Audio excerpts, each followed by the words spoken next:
I love sci-fi skirmish games, sci-fi miniatures games. I just adore them. As you can see, there's quite a few on my shelves in the back here. Um, and yeah, usually if a game has some sort of sci-fi minis, I usually pay attention to it. And of course, I'm a big fan of minis-agnostic games because you can just take any kind of minis and use them with the rule set that you're provided, and you get more value out of the minis that you have. And I love Forbidden Psalm for that because a lot of my fantasy minis and a lot of my like kind of like I guess like grimdark minis work really well for that, and I can use them for Forbidden Psalm. So when Brian Colin said that he was going to be making a sci-fi skirmish minis game for the Vast Grimm universe, I was super excited, and I am super pumped to see it on Kickstarter. It actually hit yesterday on Kickstarter, and it's hit its funding level. It is got a few hundred backers on it, and it's called Sqwürmish, which is awesome. I love that so much. But yeah, we're going to be talking about Sqwürmish, this sci-fi minis game that's set in that Vast Grimm universe, and I'm excited. And I'm going to tell you right now that if you're excited as well, stick around because we're going to be talking with Brian. We're going to be putting a crew together. We might even battle a little bit head to head and see who comes out on top. All right, stick around.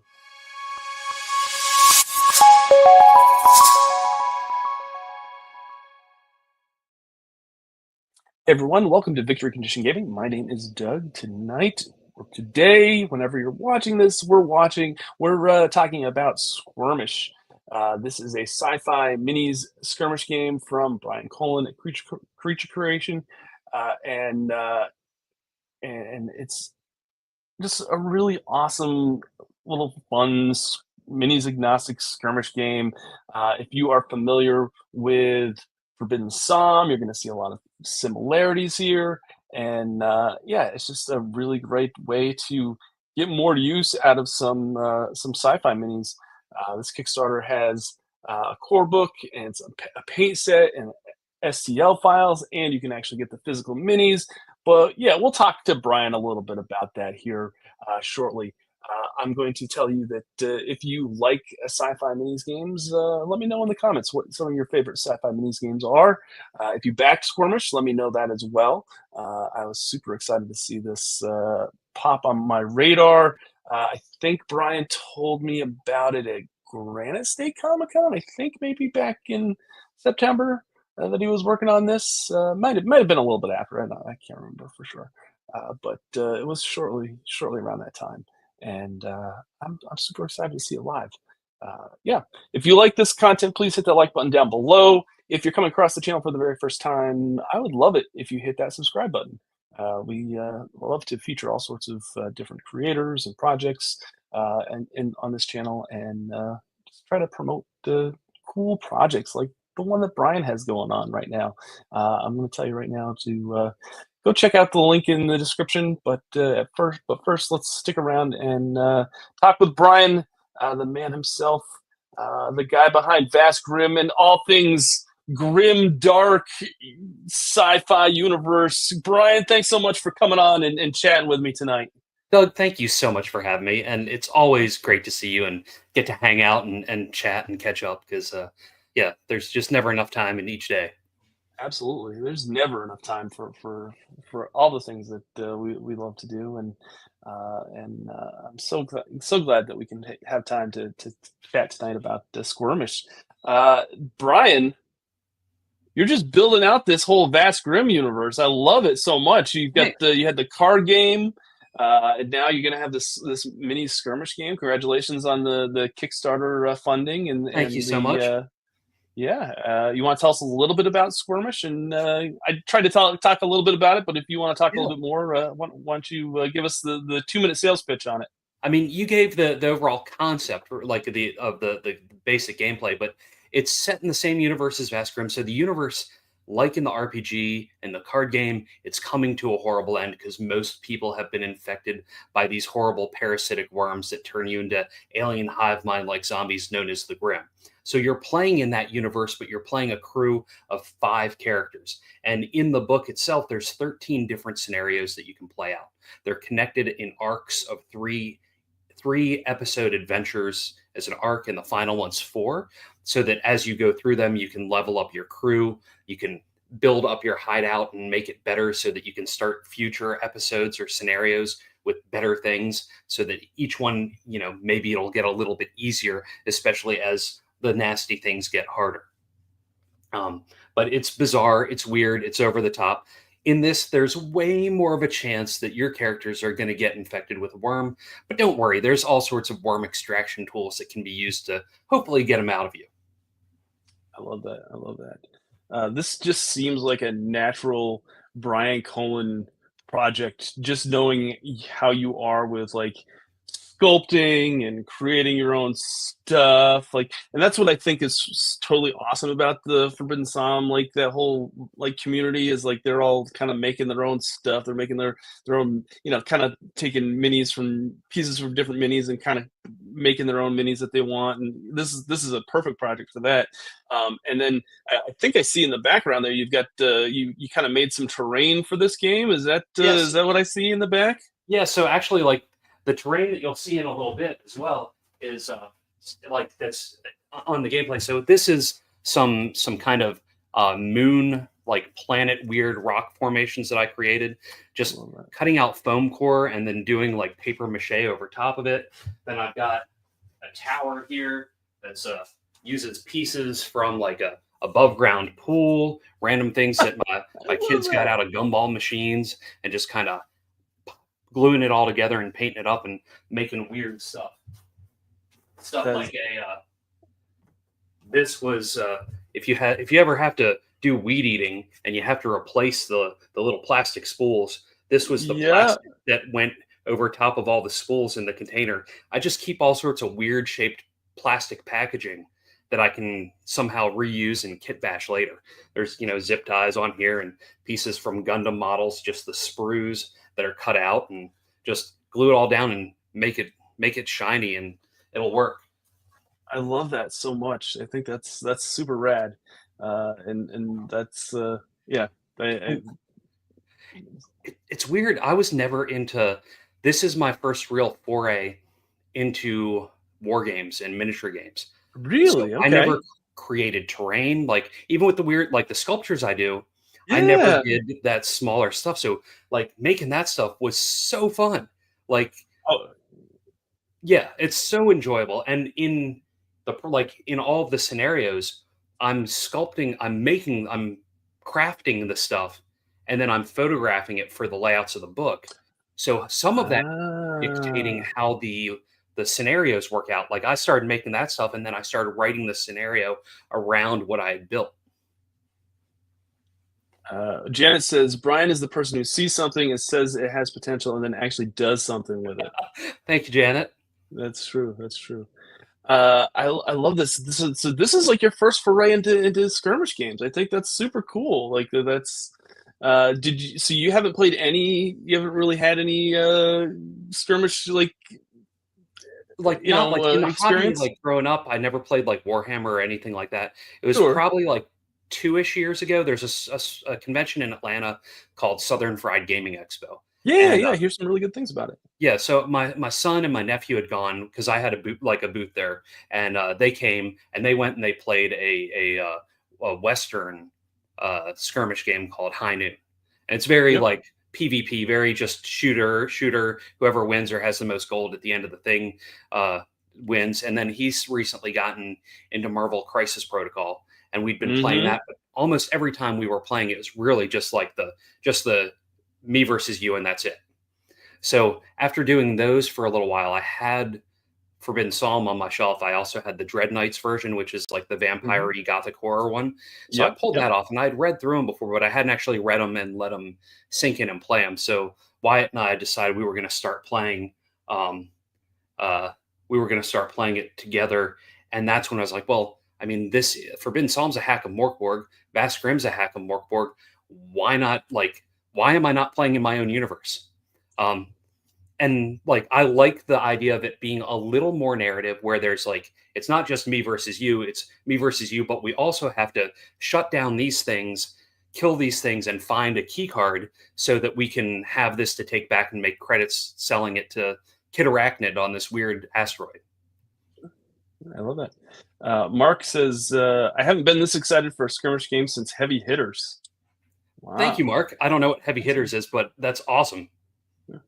Do you? The one I don't think I've ever heard. I don't think I've ever played Heavy Hitters. I don't think that's a game It that I'm sounds familiar like with. you're really going to beat the snot out of somebody, though. Yeah, yeah, definitely, definitely. The one thing that I really liked about Forbidden Psalm too is that you can actually use the material for like an RP for a game of Mork Borg. Is Right? that kind of the same way for Squirmish? I mean, yes, because like the scenarios are set up. I write them, and there's certain elements in each scenario that are very similar to my adventures, where it's like what is known, what is inevitable. Like that's like kind of my formatting for my adventures anyway. So it has that same kind of lore ish. Hello, hello, Hey, hungry. hungry. So how big is this book is that you anticipate at this point? It's right around 144 pages at the moment. Oh wow, that's a good sized book considering Well, you know. yeah, it's going to be thicker than Vast Grimm. It's Yeah. so each scenario, the way I've designed the scenarios is that there is like a front page, a center Mm-hmm. spread with like layout, and then also stuff on each side, then a little bit more on the back, so that if you're playing, because there's 4 factions in the game that you can be, like there might be certain things in the scenario that are better for harvesters or for the devout or things like that, to say like, hey, if you're this, do this, this, and this, and you'll get extra credits, or like when you go back and you have the downtime between scenarios. um, so, and I also wanted to make it so that if I decided that I wanted to keep the same format and say make a random one-shot adventure for or a random adventure for conventions, I could just print out like a folded piece of paper, and people could take that with them after Sure. playing it. Let's see here. Warghoul says, cannot wait to get this, have all the other Vast Grimm stuff. Hi, Brian. It's Joe Cole. Joe, what's happening? Hey, Thank you. hey, Joe. Thanks for tuning in. So let's talk a little bit about these factions that you've got going on in this game. So you've got Legionnaires. Yes. You want to talk a little bit about Legionnaires? Sure. What they're So kind of. Legionnaires are just like in the RPG, like all the mishmash of different people all piled together in one faction.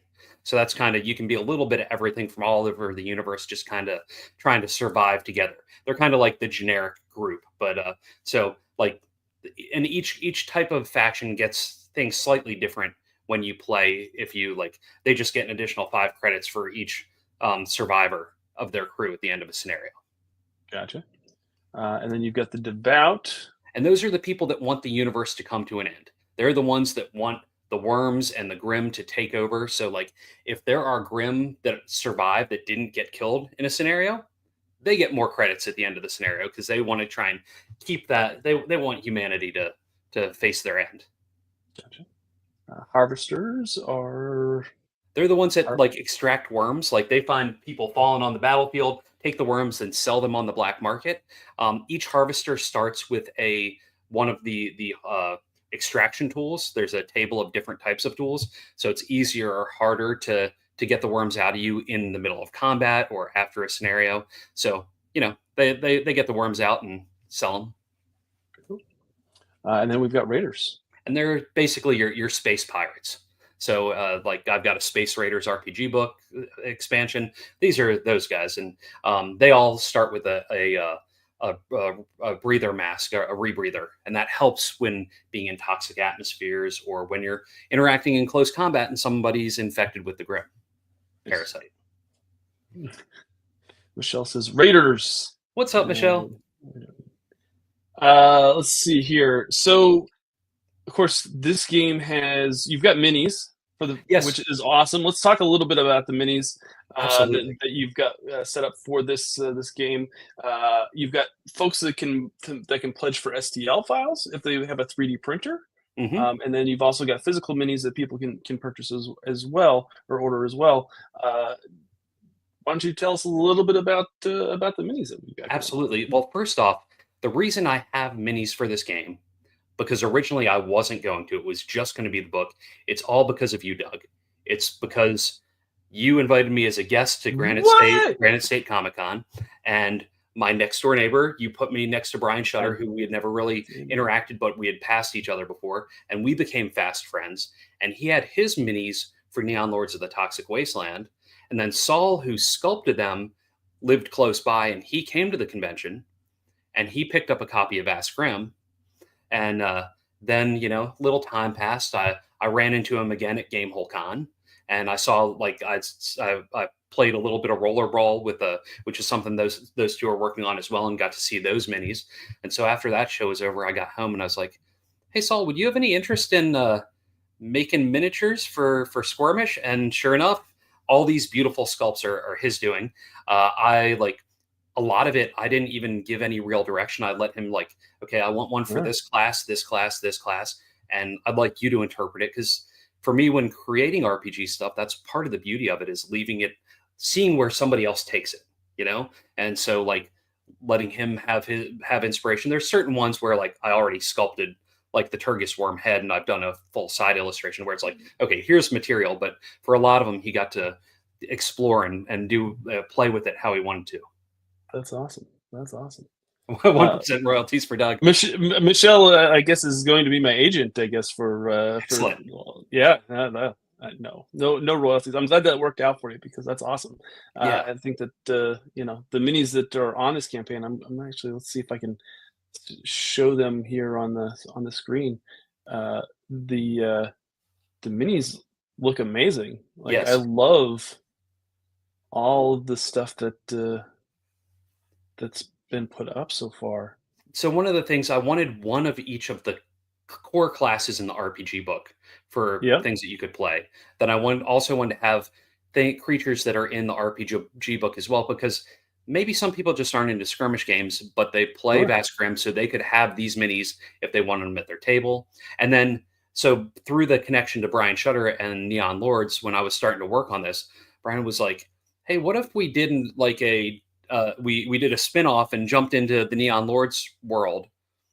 So that was the first stretch goal, where he's got a book that's going to be part of this, so you can play Sqwürmish in his setting. So because we didn't know how this would do, right? Yep. Yep. Skirmish is new to me, especially for crowdfunding. So I didn't want to be like, Saul, go and make all these 60 miniatures that I want because I want them, and just go ahead and do it. So like he's got there's going to be 8 different Grimm that haven't been shown yet. There's going to Okay. be 8 more raiders once we get to that $22,000 mark. There's going to be 8 more raiders, and then we have, it hasn't been revealed yet, but if you look, if you read between the lines, like it says creature pack 1 and it says character pack 1. So there's going to be Oh, another pack of characters where there's a variation of each of the different classes, and okay. then 8 additional creatures that haven't been displayed yet, ones that I have written into the scenarios of the game. Very cool. No one says hi. Thank you so much for joining us tonight, What's up, no no one? one. Uh, let's see here. Janet says the Bryans are taking all of my monies, and I'm not even mad about it. Well, that's Yes, because the Bryans are making some cool stuff, and I love the crossover universe, and so does Michelle. Michelle says, "Oh, double dose." Yeah, that's I did submit a panel at MomoCon for Between Two oh, Brians, and the importance of branding. I don't think it's going to be named that, but the importance of branding and standing out at a convention, because of cool. our both of our color palettes are very very loud and bright. And Very cool. Very cool. I might have to swing down for MomoCon this year. awesome. So let's see. What else? What else can we talk about? We talked about the SDL files. We talked about the book. We talked about the minis. Let's talk about something that I'm also really excited about that I can't find the graphic for on You've got the book, also the Neon Lords book, which is a cool Mhm. crossover. But let's show.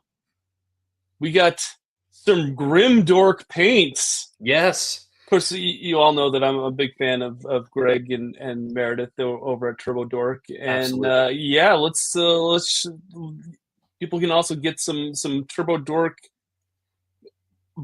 I don't know how you want to say. Is it like a Vast Grimm Turbo Dork? It's a curated collection of Okay, Turbo Dork paints. Like I picked out the colors that are the colors I want, like that I have and that I use. sure, And we wanted to do a 5-pack. Um, I talked with Greg about like, what do you think about the idea of doing a Grim Dork mashup, like where it's the two together?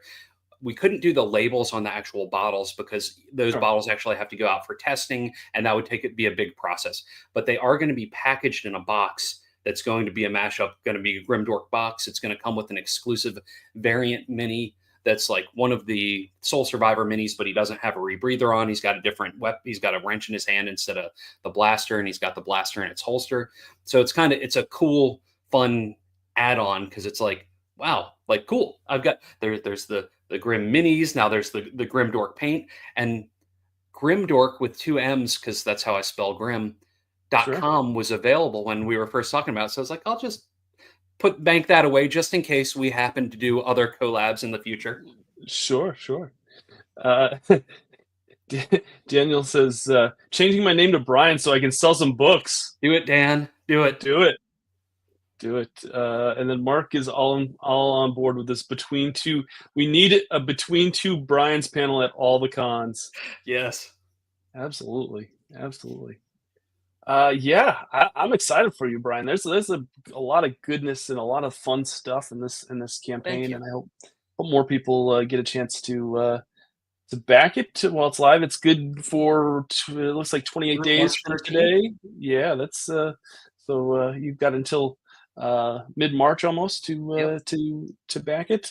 But now let's, if you're okay with it, and if people want, let me know in the comments. Maybe we should put a crew together and maybe kind of go a little Sqwürmish head to head. You That'd be. wanna get Sqwürmished? I think so. I think. Do the people want to see us get squirmished? Yeah, I don't know. I think well, we might have to figure that out. I'm really excited.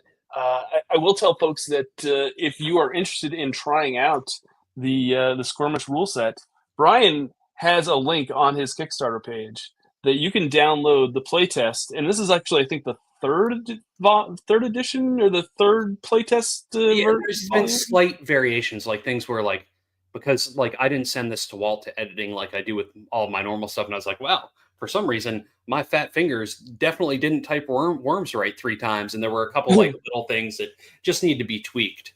Yeah, Uh, but it's got like a good chunk of the core rules, and it's got a scenario for folks to kind of play out. Is that the scenario that we're going to probably play tonight? it is. Yes. So Okay, if you, cool. I mean, because it's not like an RPG, like there aren't ever going to be any real spoilers when you go to play, so you can watch us play and still enjoy playing it as well. Sure.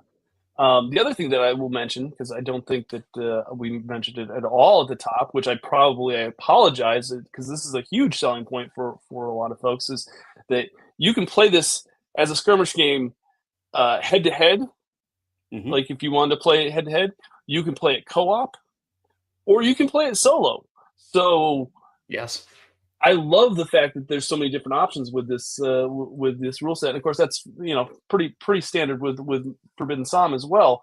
But I love the fact that you can use it for that you kind of stuck to that same play structure for Squirmish And because you can also play it up to 4 players if you want to. okay, It starts to get very a cool. little crowded around the 2 foot by 2 foot table, but if you like playing, having more people playing it, you can definitely do it that way. Now, average game time is like it's usually at least for when I've played Forbidden Psalm, it's usually under an hour for Yeah, me when I've played that. Is that this? You think that's about the same for Squirmish? it is, and most of that's also based on like the scenario itself and how I try Right. when writing the rules as to how the scenario ends for it to be like that. Like As we get into play this and we talk about this scenario that's in here, the main objective is to find a key card on one of the Grimm that's coming out of this location. And if you haven't found it by rolling after downing a total number of like 6, by the 6th one, if you still haven't gotten it by rolling, then that one's going to have it. That kind of helps with the timing. So it's not just like, okay, here's another one I got to fight. Oh, no, this one doesn't have it. I'm going to loot another body, you know. So it kind of puts a set time limit on the scenario. That's awesome. Yeah. Let's see here. Daniel says solo has been a blast. Like this more than solo RPG. It's cool and it's in the Vast Grimm verse. And Michelle says compete tonight. Yes. Yes, we will compete tonight. So it seems like there's a few folks that want to see us play this game head to head, Brian. So let's figure out some crews and awesome. we'll figure I will mention that you're able to play this on Roll20. Not yet. So I was originally going to have that be part of the campaign, and then I realized it was starting to get everything too complex, and I thought it was going to be too confusing. Like, trying to explain that. So there will be that in the future. And what I've built in now is very dumbed down. It doesn't have all the bells and whistles that I would want it to have if you were playing it that way. So it'll be more like me moving things and us rolling physical dice. And then, That's perfectly fine. I love that. And so, there's no need to show that screen yet for while we're creating our crews. But like you said, we both have a crew sheet. And in the game, you start with 5 scum that are part of your crew. It's super easy to start building it out. Normally, you'd pick 5 models, but we'll pick 5 images after the fact, right, for each one. You want to give each one a name, and there's a name spot up there. And then you're going to randomly roll their backgrounds, which is a D66. And I believe you have that in front of you. So maybe what we can do is you can say what your first one is, and then I'll go through and I'll say what my first one is, and we'll go through that way, and we'll each go back and forth, kind of like how you do in the game, taking turns with a model back and forth as we go through it. Sure. So do you want me to give a name and then you give a name? Is that what we're gonna do? Or you want to go ahead and jump to the backgrounds? Oh yeah, okay. So the backgrounds. You want me to roll a D66? Yep. That's a 6. 65. You are an ex-cyber shark. You have a trap jaw, which does D6 damage. So if you think a trap jaw from the He-Man universe. Yep. So I have a trap jaw. Yep. And does what for damage? D6. Yep. And if you end up writing that under weapon, the stat for that is going to be strength. Strength, okay. All right. And for mine, I rolled a 45, which makes me a gun for hire.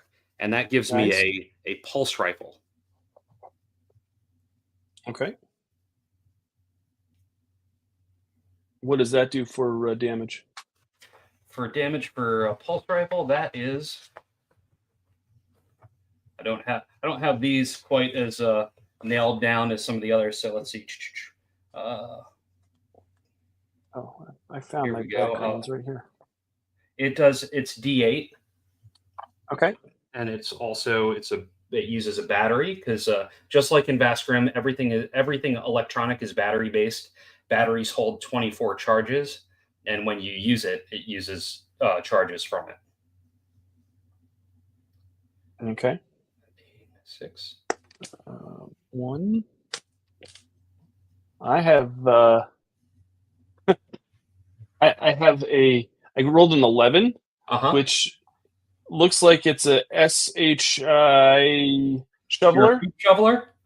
Yeah, I'm a PC shuffler of the waste barges of Kalar, and I get +1 toughness. Excellent.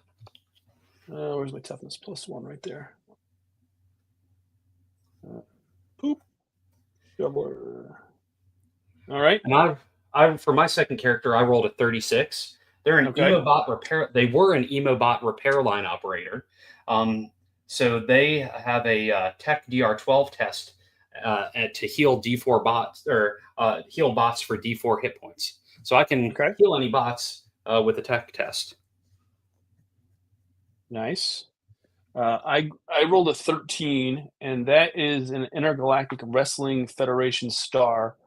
So it's like, is that like WWE only, like in Yes. Star Wars, like for Star Wars? Nice. I Yes. like that. And that gives me +1 strength. Fantastic. And I got a 54, which makes me a bone collector. Nice. They have 2d4 throwing bones, which are kind of like throwing stars, but they're bone fragments. Okay. Okay. I rolled a 41. That means I am a serial scavenger, and I have 1 random piece of gear. Excellent. Do we have, So do we to have do a, that, do you we would have just a gear too? flip a couple pages to gear, and gear is a d20, so you'd roll a d20 and find what piece of gear they have.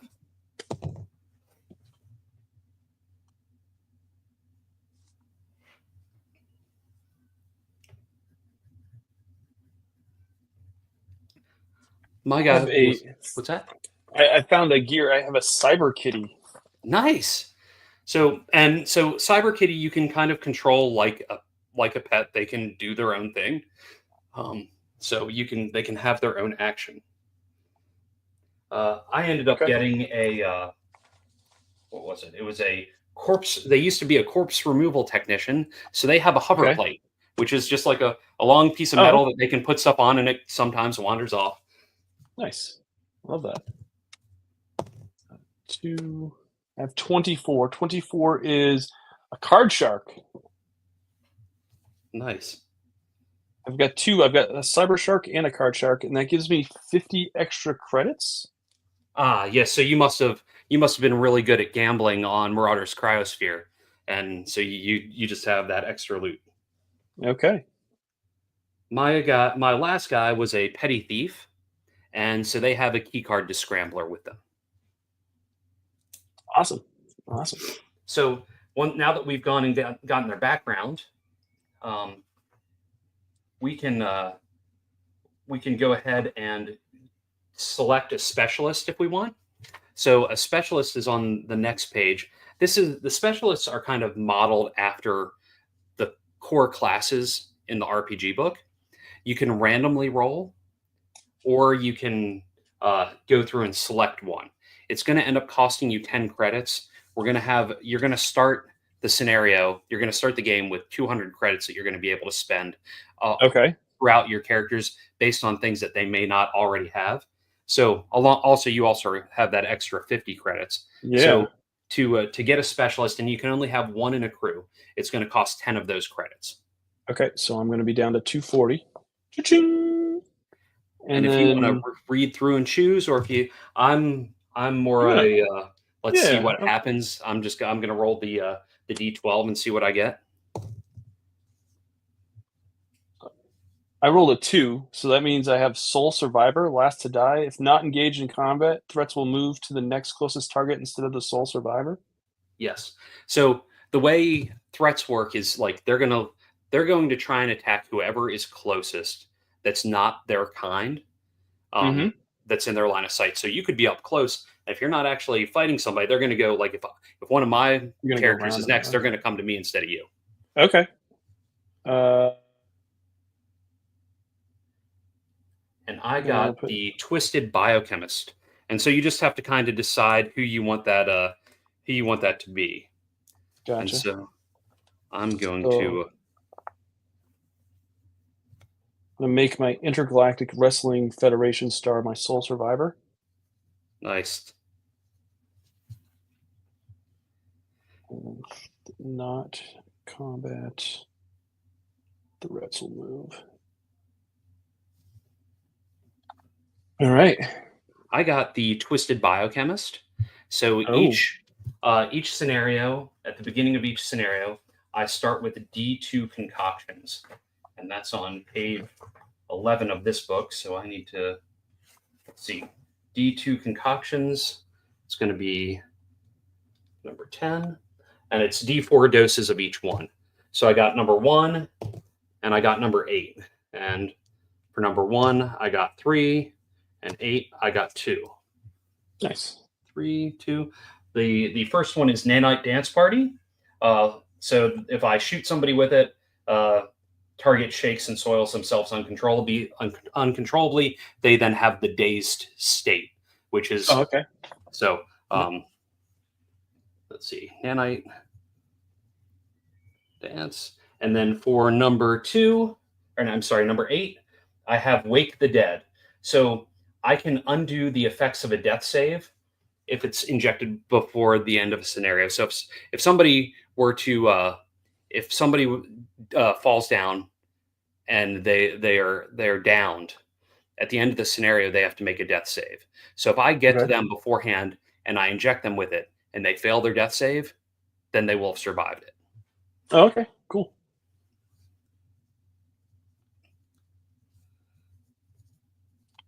Okay, so we've gotten our specialists down. Mm-hmm. Let's see. We can give our crew a name, or I think we might want to choose a faction first before we give the crew a name, because that can kind of influence that, right?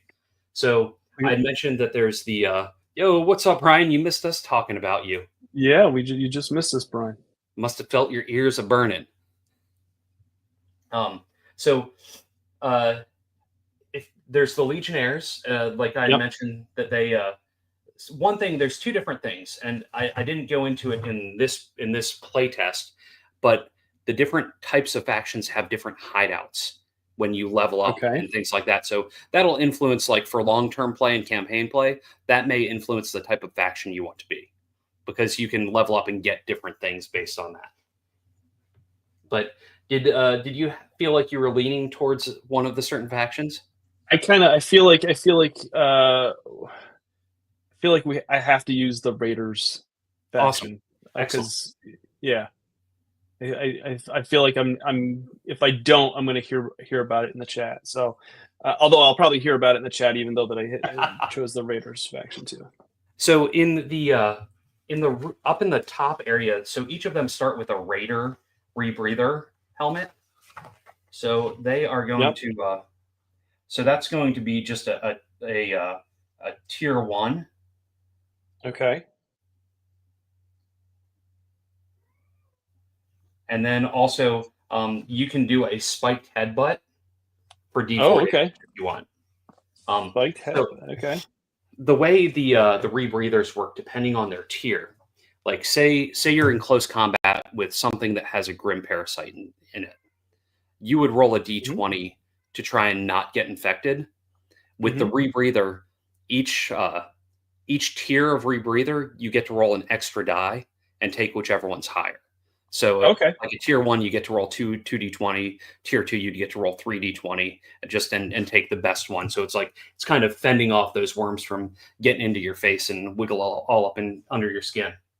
Gotcha. So since you're going to be that, I think I'm going to go with the Harvester, and each of my crew members begin with a random worm extraction tool. So that I can get the worms and I can put them away and then kind of make more about them, make more at the end of the scenario. One other thing is you get to, if you loot and you don't like what you got, because there's random loot table, then you can re-roll that loot one time. Oh, okay. So cool. Because Raiders are good at the looting. Okay, let me real quick do my worm extraction tools for each one. I'm going to do a 4. No, that's a 2. That's a 2. 4.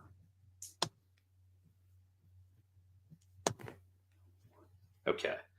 All right. I'm just going to write the number of the worm extraction tool, and I'll know, like, if I need to go use it, I will go grab it. So, and then now that we've done that and we've picked our factions, we can select a crew name, and then we can also name our individual characters. Okay.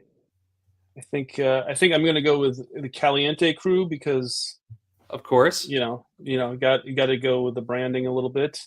And then I'm going to do something fun. I think I'm going to name my crew Uh-huh. off of the chat here. Oh, So awesome. I think everybody's going to get a name here in the chat. So I feel like the card shark, that should be Janet. Janet. Nice. Yeah, Janet. We're going to call it Janet. The cyber shark, that's got to be that's going to be Mark. That's definitely Mark. The Nice. cyber shark. The Intergalactic Wrestling Federation star. That's going to be Warghoul. I think that seems Warghoul kind of sounds like an international Totally. wrestling.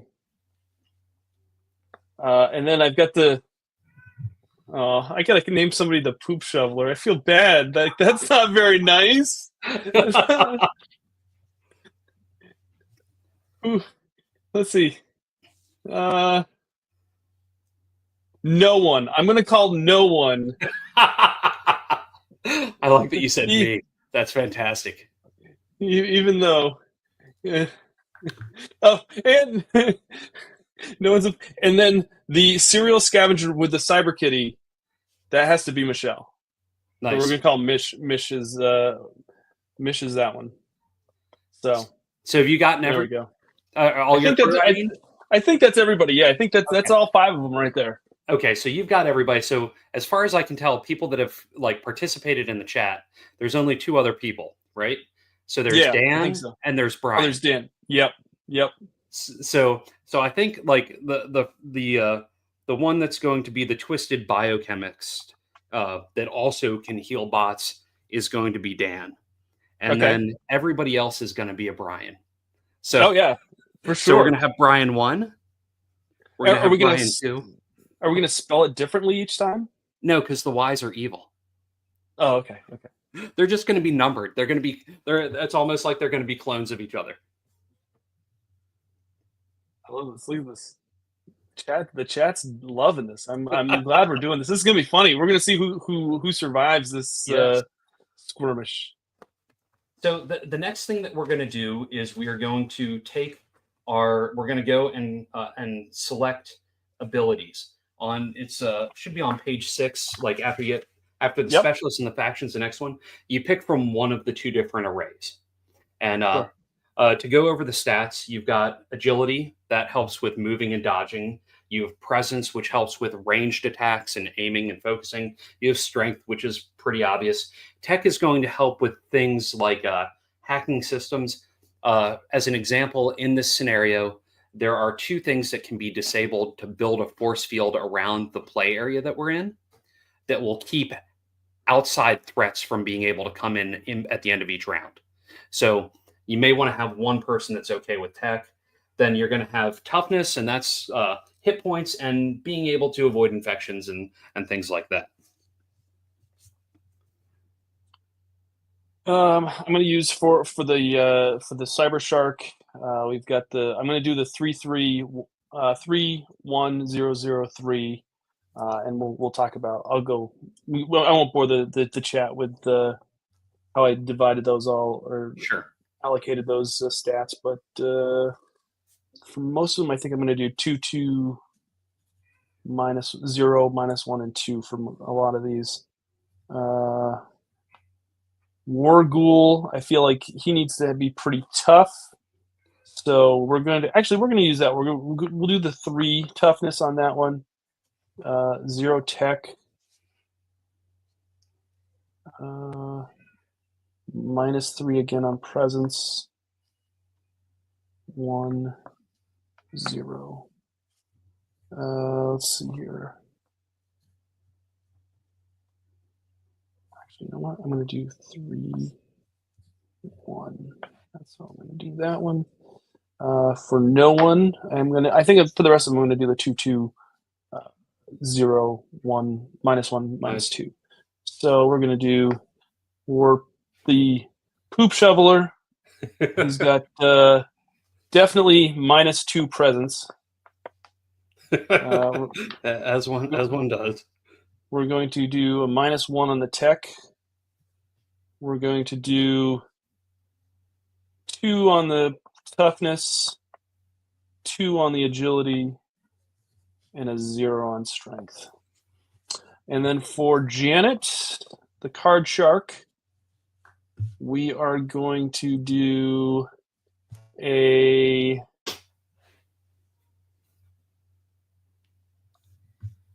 let's see, agility. I feel like agility, maybe -2 on agility. Definitely a +2 in presence.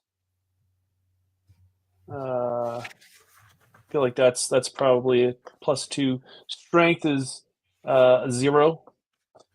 Sorry, Janet. Tech is a -1, and toughness is definitely a +2. I think that's pretty good. Mish with her cyber kitty.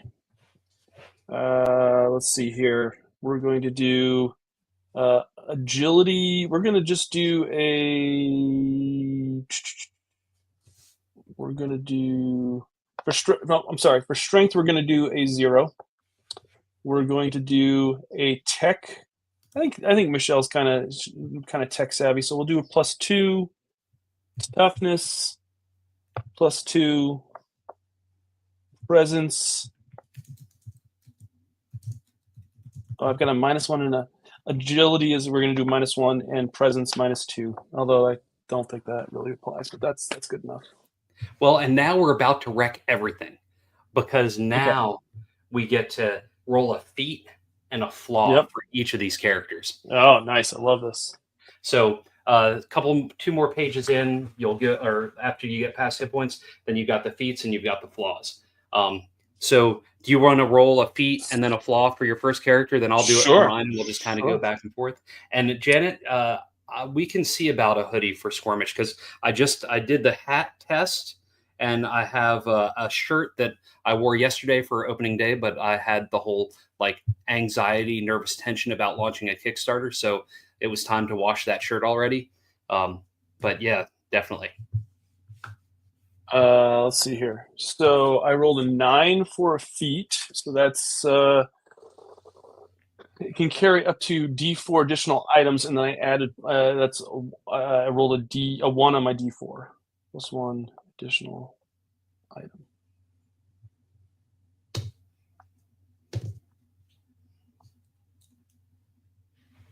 And then the flaw. Let's see here. That's a 4, and that means squirmy. Means I'm infected with this one. The cyber shark's infected with a random worm. Oh my. Okay, so roll a d6, and that's the worm. And at the beginning of this scenario, well, shoot, we might as well do it now, right? Yeah, Let's 3. See. So in the playtest, it only has the one worm that's in there, but I've got the full rules. So let's go ahead and get the right worm. Let's see. Worms. 1, 2, 3. That's going to be Nurak. That's going to be the brain worm. So brain worm. Go ahead and make a toughness test today to see whether you have a parasitic pleasure or a parasitic pain today. Okay. So you said a presence test? Yep. No, a toughness test. Toughness test. Okay, that's a 0. And I'm always rolling for a 12. 12 or higher, yep. 12 or better, yep. I rolled a 17. Excellent. So you have a parasitic pleasure. The worm is working with you today. Roll a d4 to see what that is. Nice. Mark, you got some good brain worms. Number 3. Number 3, you are hyper-focused for this scenario. Your brain is working like a well-oiled starship. All presence and tech tests are +3. +3. Now, and that is just for this scenario. All right. That works out well because I had a -3 in my presence on that guy. On Mr. Mark there. Cool. Did you roll a feat and a flaw?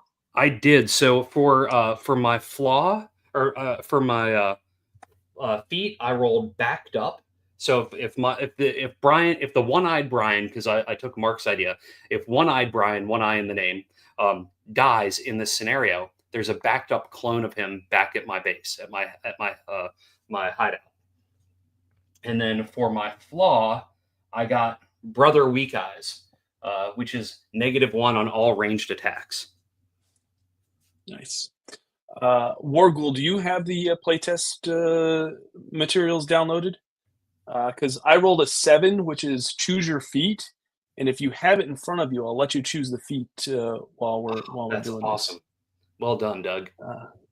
And then for the while Wargul gets back to me, I'll roll for the flaw. That's a 3. That is horror scene -3 on tests when fighting the Grimm. Oof, that's a bad one for this scenario. Yeah. The horrors -3 on tests fighting Grimm.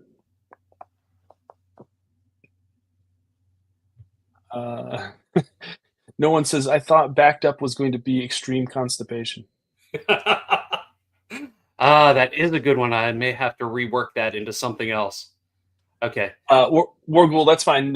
Feel free to just, I'll move on and you can let me know in the chat which feat you'd like to have. No one, we're on to no one now. Awesome. Unless you got your flaw? You got your... So for Dan, right. Dan got unkillable, which means if he's downed, he automatically passes death saves. But he also got sickly for his feat, which means he starts each scenario with the diseased state. Oh, okay. Interesting. All right. So no one. That's a 1. So that means that you have cyber eyes. Nice. That means you can see in the dark, if I'm not mistaken. That's awesome.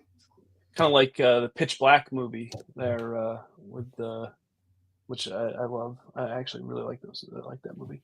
And then your flaw is a 20. So I rolled a 1 for the feat and a 20 for the flaw, and it says sloshy brain -1 on tech. Oof. I got with the two-eyed Brian, I got low expectations for feats. His first attack is always +2. And then I got sweaty mess. He smells worse than the bogs on the barges of Kalar. All models within 3 inches of him suffer -2 on presence tests. Oh. So Wargul says, make that ham-fisted. Let's see here. Ham-fisted is once per scenario can deal max damage on a melee attack. I love that. Once max damage. Melee. Love that. And we've got a flaw of bounty hunted. Okay. Well, yeah. I'll change that. We had a different one before, but let's do bounty hunted. What's if in the line of sight, raiders will attack this model first. Okay. Cool. All right. Are you all set with your flaw and your feat? So my next one. I got Cyber Eyes like you did for the Ignores Darkness. And then I got, for my flaws, I got Energy Drain. They can't use any gear that requires a battery. Okay. So they can't use pulse rifles or blasters or energy swords or, they're going to be low tech in it. That's fun. I like that. All right. For Mish, let's see what her flaw is. That's a 19. No, that's her feat. Sorry. Feat is Knuckle Duster. You have surgically implanted steel knuckles. So that means the Knuckle Dusters. Saul actually put those into the Soul Survivor. Like if you look on the screen, the guy that's got the leather jacket and his fist is like this. Mm-hmm, if you look like right here on the sculpt of the fist, it's actually got like a cybernetic mod. So we're going to do a D4 damage on, and then the flaw is 5, and that is a K2. I can't read that. I'm not going to get my glasses. Oh, the K2116B born. Yep. So All yeah, go ahead. All abilities reduced by 1. Yikes. But Yikers. They're immune to TA, which is toxic atmosphere. They're immune to poison, and they're immune to disease. Okay. And it's funny because I just rolled that for my last character. Okay. K2116b is the planet where the worms were first released.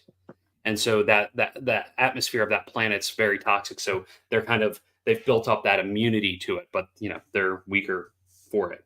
So this is 1, that's -1, that's -3, that's -2, that's 1.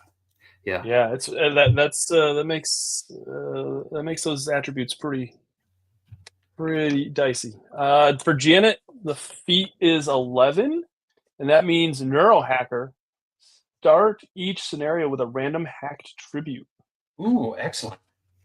What does that mean? So tributes in the universe are like the magic. They're like the magic scrolls in Morkborg. They're chips or drives that you can actually use the magic. Did you say hacked tribute or encrypted? Yeah, hacked tribute.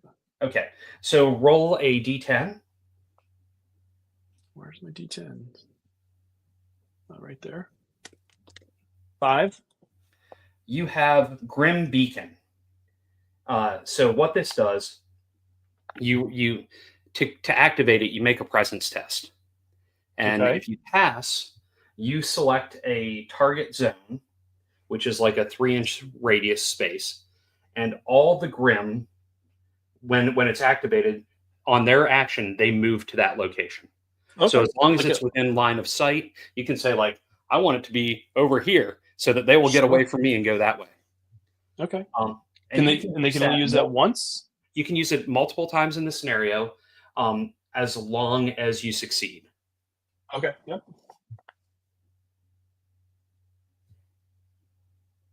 If you fumble, then really bad stuff happens. But Sure. Yep. And then the flaw. Let's roll for the flaw. That's a 4. We've already done that one. We're going to do a different one. Number 12. This is distracted. -2 to presence. Yes. So that brings her down to 0 on presence. Okay. Okay, so was that the last one? That was the last one for me, yeah. Okay, so now we have credits. You have your 240. I have my 190. Now you're going to equip your characters. You can carry you can carry strength plus 8. Okay. Items, that's and I think you should probably be fine for most things. So thinking about your characters and what they're good at, whether you want them to be able to do ranged weapons. One thing is that once you're in close combat, you can no longer use a ranged weapon. So if we're up against each other, you're not going to be able to use a blaster or a pulse rifle. And fists don't do a whole lot of damage.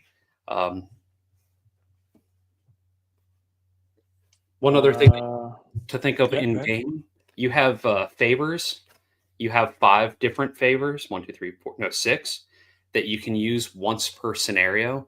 They're very similar to like in Morkborg or Vast Grimm, where you can deal the maximum damage for 1 attack. You can re-roll a die, yours or somebody else's.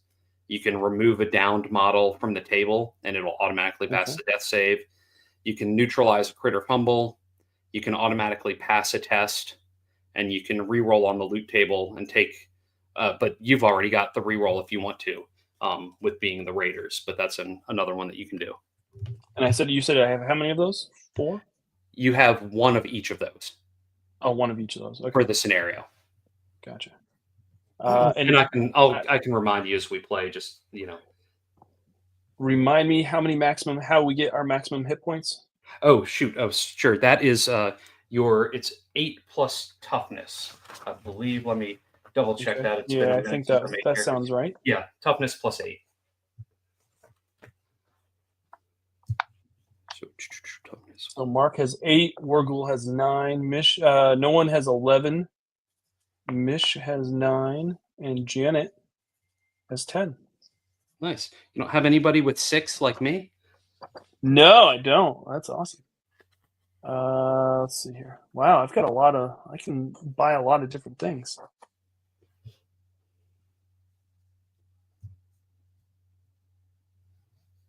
Let me think here. What do I want? What does everybody want for things? I think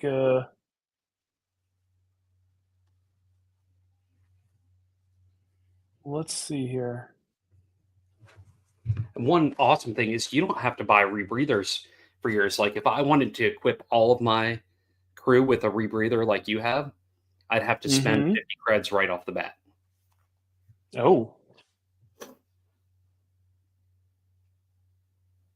No, like yours, I'd have to spend 100 because you have the spiky helmet, which makes it extra fancy. wow. So look at all this stuff. Look at all these options that I've got. It's been a while since I've played any of this stuff. Uh, So, and if it's feel a weapon like a Yep. blaster or something like that needs a battery, it's going to come with a battery starting with it. Okay. Okay. Let's see here. Janet says, I want a worm pony and a pulse rifle, please, Santa. Okay. So Janet, you're going to get a pulse rifle. Pulse rifle is a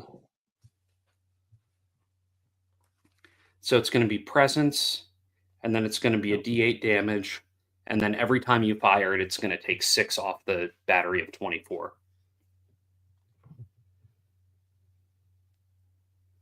okay.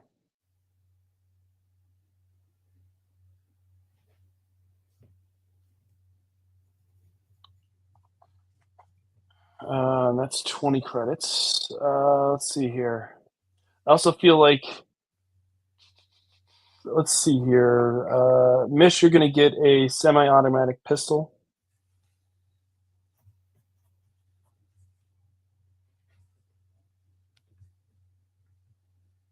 What's AF2? That is automatic fire of 2. Oh, So, okay. uh, so that means so what when you do that is you roll multiple dice to hit. So if it's 2, you'd roll 2d20 to hit, and you take the best result of the attack. Gotcha. Let's see here. We're going to also do. I feel like Mark. Oh wait, that's not what you asked for. I'm sorry. You want something with more spikes? Well, I can get you something with more spikes. Just give me. With Mark, I feel like we need to give him a tail whip because he's a Nice. cyber shark. I feel like that's probably a good thing to do. So we're going to do strength,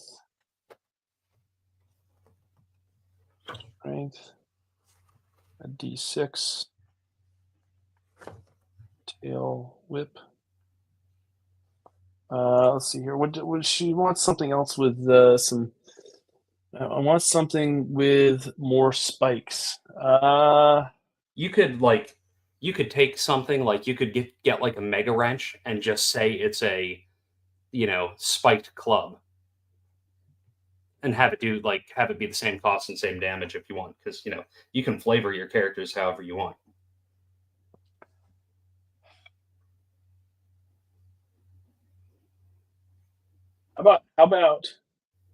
How about this, Mish? How about an electric bone saw? And that does D8 damage. Let me know if that works. Let me know. That's a good one. Yeah, I like that one. If Wargul, I'm kind of wondering what you'd like. No one, let me know what you'd like. We can do that as well. Electric bone saw. This is a agility, and it does D8 damage. Battery 3. You know, saw 'em up, and then let's see here. Yeah, no one in Wargle. Let me know what you'd like to add on to your. I've got credits. I've got credits. Let's. And don't forget, there's a page behind if you may want flashlight Oh or yeah, lamp or things like that. You may want armor on the page, the next page. flashlight. Who buys flashlight? Right? No one says something explosive. Okay, let's do this. There's got to be something explosive in here.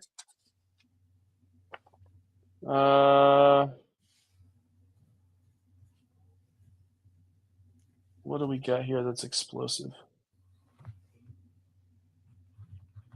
There was the mini boombox on the weapons. Oh yeah, look at that. We're gonna do that. The mini boombox for no one. Is that a one-time use thing? That is, because it does a detonates D12 itself. damage. Yep. And it uses agility. That's 22 credits. Wow. Okay, so that's a one-time use thing. What else would you like?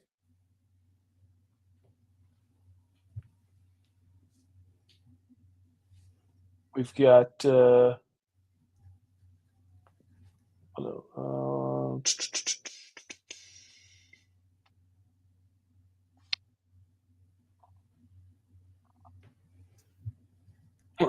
Janet wants to know what's playing on your boombox.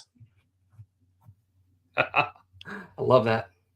Oh, Wargul says Violent Void Rat. Okay, we can do that.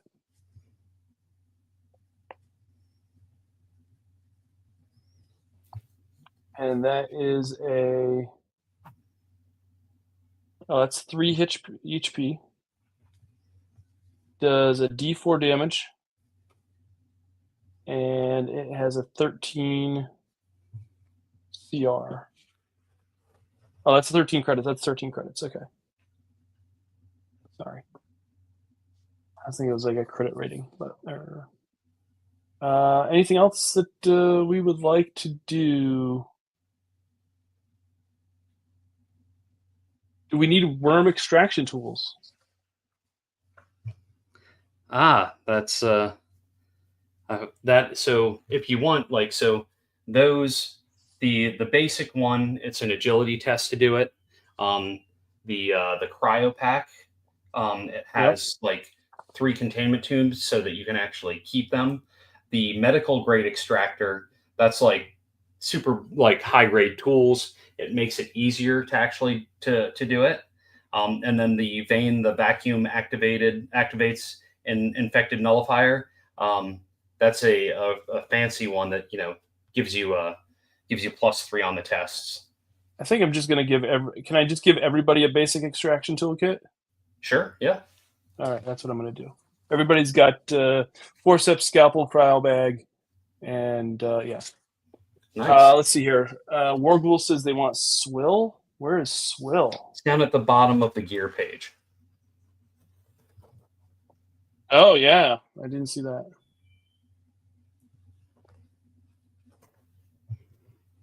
Swill. And that gives increases strength, and toughness, and reduces agility. So that's a 0 as it is. It can go to negative. Yeah. Okay. Basically, it's going to improve your strength and toughness, which is already a 3 and a 1. And yeah, that's good. Okay. And then do we need some armor? We might need some armor. Probably.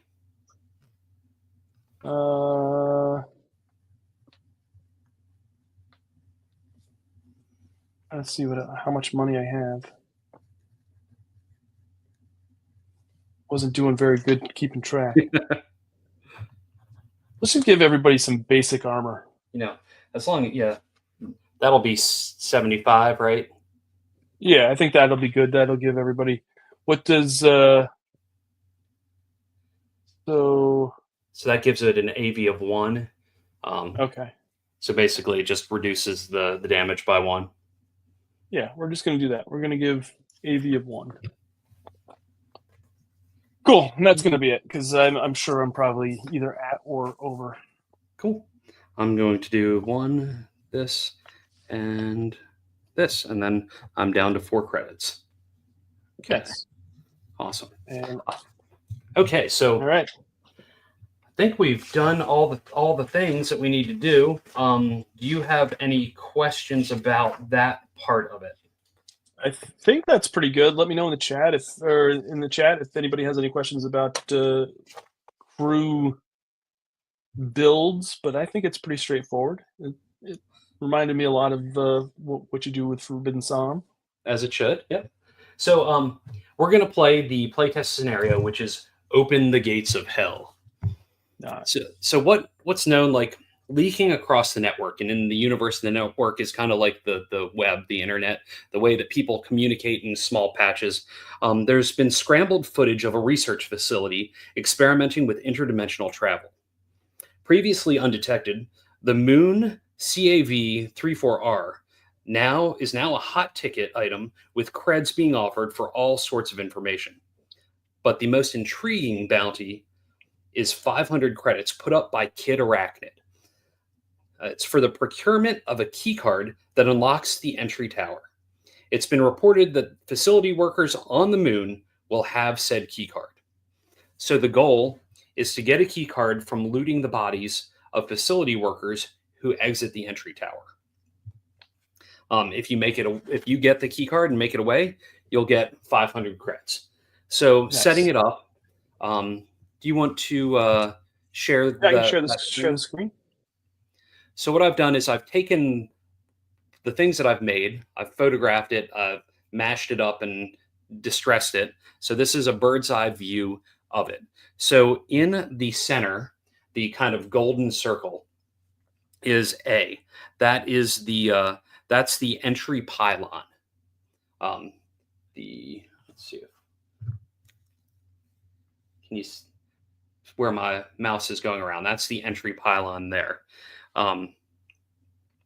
In the opposite corners, these are mountainous areas on the moon, and so they're risen up. So if things come in from there, they kind of traverse down, or you could get up there to get a higher vantage point and be away a little bit. We also have B, like let's see. Do you see where there's the little gold tube? Mm-hmm. Yeah, the little. Yeah. For those at home, this is that piece, right? So these two here are B1 and B2. Okay. These are auxiliary pumps. These machines are in disrepair. A protective field will surround the entire scenario if both of those are repaired. It's going to be a Tech DR13 test, and once it's operational, out on this moon are warhounds, and if that's operational, warhounds can't enter the space. Can't come in. Okay. So then the other two structures, those are two pieces of terrain representing the moon's terraforming equipment. They're basically things to block line of sight, things to allow for cover, and then we've got so yes, so that's the overall setup. Okay. What we'll do is we'll assign characters, and then we'll roll initiative, and whoever gets initiative will decide to pick if they want to start at the top of the board or the bottom of the board. Okay. Let's see. So Doug Crew 1. Let's see. Let's see. I don't know if you'll be able to. I'm gonna Oh, hover over okay, yeah. this. I'm gonna hover over this. Who is the first person on your sheet? Let's see here. Mark. He's the cyber shark. Mark. Cyber Shark. So I'm going to name it Mark Cyber Shark, and then I'm going to scroll down. Do you want to be blue or pink? Circle. Let me do pink, I think. Yeah. So I'm going to scroll down. I'm just going to. So Yep. this is the Technomaniac. Oops, I don't know why there's two. This is the. I think that one right there. That looks like Mark, yeah, with like the hair kind of thing. Excellent. Let's see. Treacherous Merc. Boom. Save changes. And then okay. So we're just going to use it for primarily for token placement. And okay. See. I'm just going to drag this onto the board just for now, and then we can move them around once we know a little bit more. So let's see. Doug Crew 2. What is going to be Warghoul? That's the wrestling guy.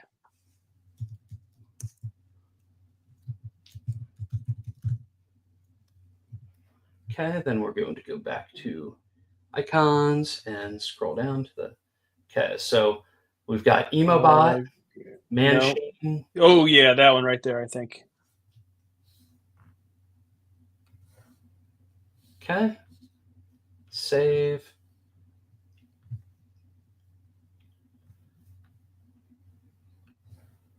Just gonna drop it for now. Then we're gonna go number 3. Next one is no one. They're the shoveler.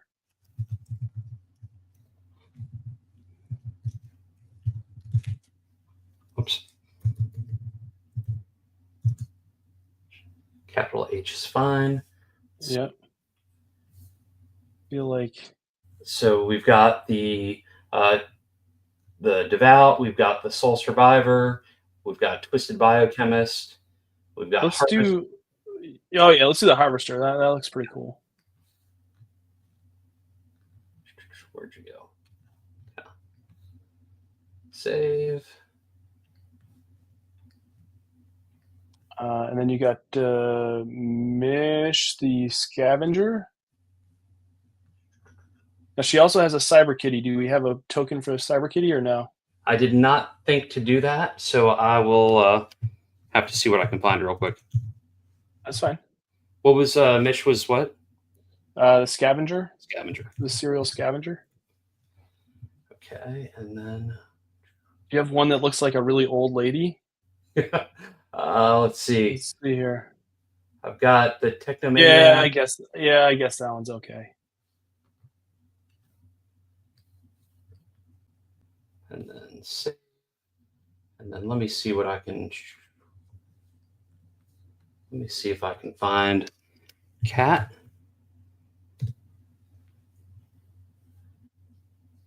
No.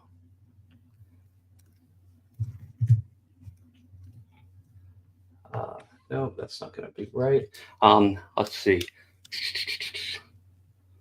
I mean,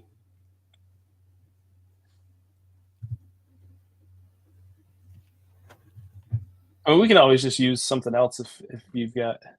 Here we go. What is that? Is that a lion? Yeah. Oh, Leopard. Yeah, that's from my old Revelo stuff. So, okay, that'll be the Cyber Kitty.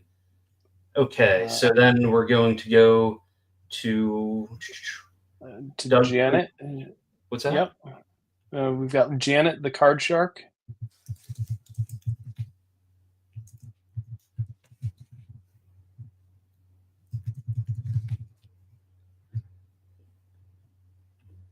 And moving on to some image. Oops. Oh, no. Oh, that's why. What's that? I did not. Letters typed in. So we've got Devout, Soul Survivor, Twisted Biochemist. Yeah, why don't we do the Twisted Biochemist, I think. Okay. There we go. So awesome. So we've got, I didn't drop I didn't drop mission, I don't think. 1, 2, No. 3, 4. I didn't drop, let's see, Janet in. So, and There we'll we move go. all those so That's you fine. can Sure, actually sure. pick. So I'm going to quickly do mine. Let's see. So edit. So this was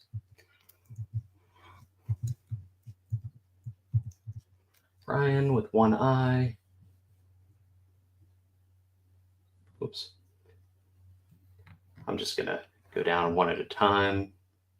Sure. Fine. Save. Brian's like, Actually, I'm not Dan, here. if you're still in here, do you have a preference for your character since you're the only one that's not a Brian? I will come to you in a second. I'll do Brian with two eyes first.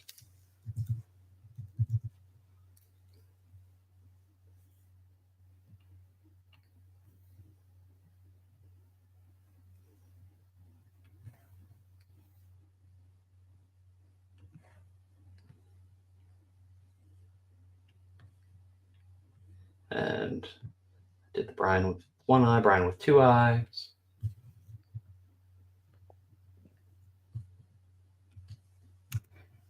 Brian, oops. The three-eyed Brian. So many Brians. Three. There we go. Save. Do the four-eyed Brian.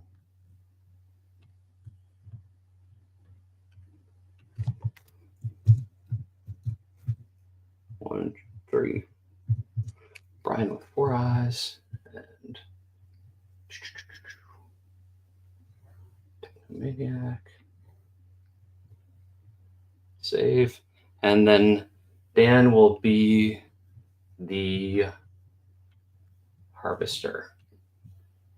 All right. That sounds good. Edit. Dan. Image. Harvester. Okay. Yeah, I like that one. Save. Okay. So now that we have that, let's roll a d20 to see who has initiative. And then we'll each get to place. You'll get whoever wins initiative will get to pick their side of the board, and then you'll get to place one miniature. Then I'll place a miniature within 3 inches of that whatever that line is, the top or the bottom. Okay. Sure. I got to 12. 2. I got it too. Okay. Well, I'm just going to pick the bottom side because your guys are already up in the top side. It'll just be easier. So I'm just going to take Brian 1, and they are going to go. Oh, oops. There we go. Is each square is an inch? Is that what I'm guessing? Yes. If I can. Okay. Hang on, I just got to figure out. Is it the hand? No, that's not it. Clicky clack. There we go. There we go. There. Yeah. Okay. So yes, each one's. So who would you like to move to where? I would like to move. Let's move Janet, which was the last one, which was the. Yep. Come on, Brian. Will it not let you because it's mine? Well, they weren't assigned to anybody, so I think it might just be my Wacom tab. Yeah. So gotcha. Along here. So 3 inches, just one more over 1 more inch. Yeah, right there. Right there. Okay. Yep. And then I'm going to select number Dan. Dan. Dan is going to come right here. Right? No. Dan is going to come right there. We go. Right in there. Okay. Michelle, with her cyber kitty, is going to go on the other side of where Janet is, in the middle, towards the middle of the the other side of this. Yep, right there. Yep, that's perfect. Okay. And then I'm going to take, let's see. This is, sorry, now I'm confused. Okay. Who is this one? Cancel. Oh, I see. Never mind. That's okay. Never mind. That's Dan. That's Brian. There we go. My brain just was not putting it together. Okay, Brian. So many Brians. Brian 2. Let's see. They're going to go here. Nope. Brian 2. Well, I'm taking Brian 3 instead this time. There we go. And they're down 3. Okay. I think no one Was is. no one this one? No. Yes, that's no one. Yep. That's no one. That one's going to be behind Michelle, but off closer to right. But off closer. Yeah, right there, right there. Okay. Excellent. So I've got one. Okay. Okay. I think I'm going to put Mark with Janet. Mm-hmm. Here or on the other side? Yeah, perfect right there. Yeah. And then I just have to do. Okay, Brian with the 4 eyes is going to go right here. Okay. Perfect. And then I think War Ghoul is going to go right next to Mish's Cyber Kitty. Excellent. Like that? Yeah, that's perfect. Fantastic. Okay. So now that that's happened, now we each take turns in deployment. We each take turns putting out Grimm. Hang on. Deployment versus go-out based on threats at the end. Okay, so we are going to put a Grimm. We're each going to put a Grimm within 1 inch of the gold circle. Sure. So this right here is a Grimm. Where would you like that one to be? I would like it to be almost diagonal from where it was. Like right there. Yeah. Okay. Excellent. And then that is, I'm going to assume Grimm 1, and then I'm going to put Grimm 2 right there. Okay. Okay. So now we will take turns, each of us moving a character and then taking an action until all 5 of our characters have gone. I forgot one thing. Oh, yes. War Ghoul has a rat. Ah, okay. Let's see. Rat.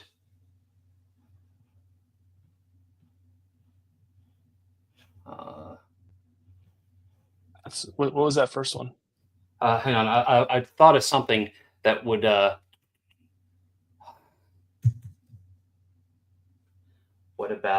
What about this? Oh yeah, that's perfect. Or this, yeah. Oh yeah. Okay, which one? Which Awesome. one has it? That's it right there. Right there. Okay, awesome. Okay, so one other thing is we can roll for exterior conditions, or if we want to play easy mode, we can ignore the conditions. Since it's up to you if you want to have conditions or not.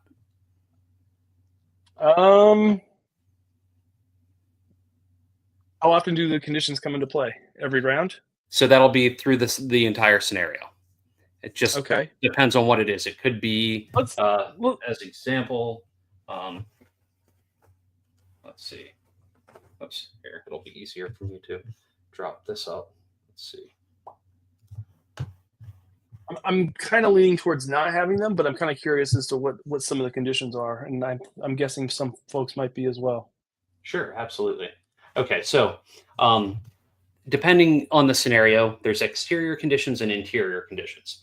For instance, like dark side of the moon, it applies the darkness condition, which means you're going to have to need light to be able to see anything.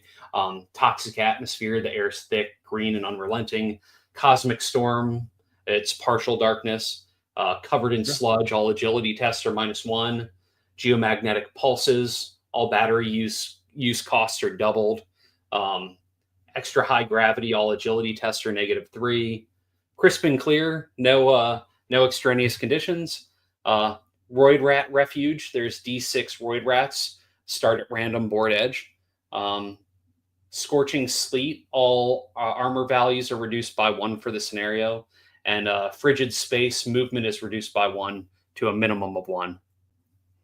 Yeah, they like. I agree with Wargul. They sound super cool, but I think for the purpose of this, just to kind of keep things a little more streamlined, maybe a little less time involved. Let's just go with no conditions, and then just know that anybody that's watching this, you can add those too. And that's one thing that I really liked about Forbidden Psalm is kind of you can just kind of make it. You can kind of customize it. Like this whole rule set is really customizable, which is really cool. So just so you know, at the end of each round, like once all 5 of your crew and all 5 of my crew have gone, and the threats that are in play have gone, then it's going to be, we're going to deploy 1 more Grimm each, because they're going to come out of the thing. And then also we're going to roll a D6. And because we're playing versus, if we get a 3 or higher, there's going to be a Warhound that appears. And the Warhound will appear in one of the mountainous regions. And whoever lost initiative that round is the one who gets to place where that one is. That's one of the things with when I said that we can do tech tests to enable that force field around it. If that's enabled, then the Warhounds can't come in. So that kind of throws off some of the threats, but you're taking time to try and get that operational. So just depending on how you want to go about doing it. And we're playing versus, so you're not going to tell me how you want to go about it. I will let you know that Warhounds they have some, nasty. They're beefy. They got 30 hit points. Finding the key card. Downed Grimm, they can be looted. There's every time when you loot them, you roll a d6, and there's a 1 in 6 chance that they have that key card. That's the goal of this mission. If you get it, then you go off, like you get all your crew off the board, and you've gotten off the scenario.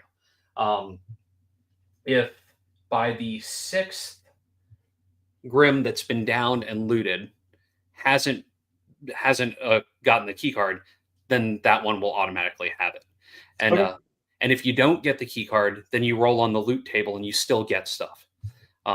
And also, one more thing that I almost forgot is where the 2 pumps are that can be fixed. There's loot at each of those locations as well. Oh, okay. All right. So let's roll initiative for the actual encounter or this round. And I got a 2. I got a 6. So you pick one character. Tell me where you want me to move them, and movement. Which we didn't write down. Which we didn't write that down. It is 5 plus agility. Let me double check that and make sure I'm not blind. But agility. That should be right. 6. Yeah, agility plus 5. Yeah. That's 7. Mish only has 3, and Janet only has 3. Yikes. Okay. What does the Cyber Kitty have for, and the rats have for movement? Are those 5? They'll just move whatever their player can move. Oh, okay. Actually, no. Yeah. Let's do that. I don't think I've written that into the rules yet, so that's something I need to actually. Okay. I think what I need to do is I need to move Wargul up, and he can move 5 inches. So he's the one with the rat. So we'll move him up 5 inches. Like 1, 2, 3, 4, 5. Yep, and then maybe his rat will go with him. Okay. And so the rat can be in close combat because they're next to each other. Wargul is far enough away that you can still do a ranged attack. Okay. I don't think I have a ranged attack with him.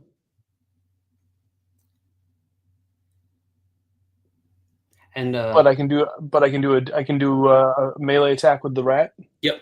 Mm-hmm. Okay. So it's always a move and attack. How many actions do you have? You have two With this? actions, and you Yep.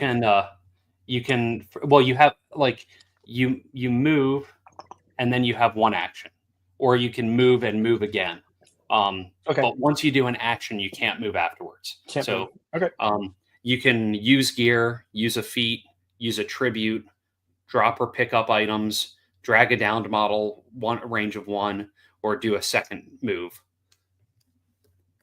Let's do the rat. The rat does D4 damage, or do I have to roll to hit? You roll to hit, so you're going to roll but with them you'll just roll a straight D20, and if you get a 12 or higher, you hit. I got an 18. Excellent. And he does 2 points of damage. Fantastic. So the Grimm, that token doesn't have settings. That is Grimm 2. Grimm have 8 hit points, and they have an armor of 1. So I'm gonna here put down. I'm just gonna change this to 7. Oh, whoops, not 87. That'd be rough. Well, I want that. Okay. No. Okay. Okay. Then just hit save. And that way we know that they have 7. Okay. So your rat did that. That was pretty awesome. So Dan has a movement of 5. 1, 2, 3, 4, 5. Can you move diagonal? It's weird using these squares since you can normally do. Sure. So let's see. He was here, right? So he would move, which would be 25. So that would put him right there, which would actually be at a pump. Okay. So he's going to try to do the tech test to try and disable that. So that's going to be a tech test that's a DR 13.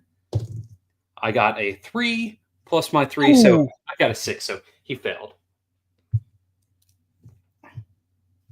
Okay. So your turn. I think I'm going to move Mish. Wait a minute. Let's see here. Yeah, I'm going to move Mish up. She can go 3. Okay. So let's see. Oops. So like here. Can we go over a little bit? Like no, the other way, so that my guy's not in line of sight. Gotcha. So which way do you want to go? Like away from that building thing. Oh, away from the building, like this way? Yep. Okay. Excellent. Okay. How does line of sight work? So that was that right? So line of sight is like basically using that ruler if 20 feet. So they're in oh shoot, I'm sorry, I totally forgot. When you're in close combat, the threat when you attack it gets to attack back. Okay. And I'm still adjusting to that. So we'll move the cat as well, but your rat should have to dodge and attack. But it's a difficulty a DR of 9 instead of 12 because it's a secondary attack. No, 1. I rolled a 1. Oh, and you fumbled. Oh no. Yeah. So they in close combat, the Grimm have they have a claw attack, which is rotted fingers. So it's a D2. So you can roll that whether you took a 1 or actually no, I should do that because we're playing versus. I'm going to do odd even, and I got odd, so they did 1 point of damage. Okay, so he's down to 2 hit points. Okay. So sorry about that. So back to Mish. That's right. So now that he's involved in melee combat with the rat, can I still get a clear shot? with Mish? Yeah, like you're totally in line of sight right there. Okay. If there was like an actual person there instead of a rat, is there any kind of negative for being in combat in melee combat with another? No. No. Mhm. Okay. So Mish is going to shoot using her semi-automatic pistol. Excellent. So that has the AF of 2, so you get to roll 2 dice to hit and take the higher one. But if you fumble on either one, it's going to fumble no matter what. I roll a 17, Okay, that hits. So they and it have. does. Go ahead. Yep. It does a D6 damage, I think. Okay. And they have the AV of 1, so just subtract 1 from whatever damage you roll. 1 total. Okay. I rolled Okay. I rolled a 2, so So 1 they're point. down to 6. This thing's gonna hang on. Hoping And Dan said knock it warhounds out. are tough. They are indeed. Yeah. Okay, so now Brian, the one-eyed Brian, is going to move. He's got a move of 7, but he does not want to get that close.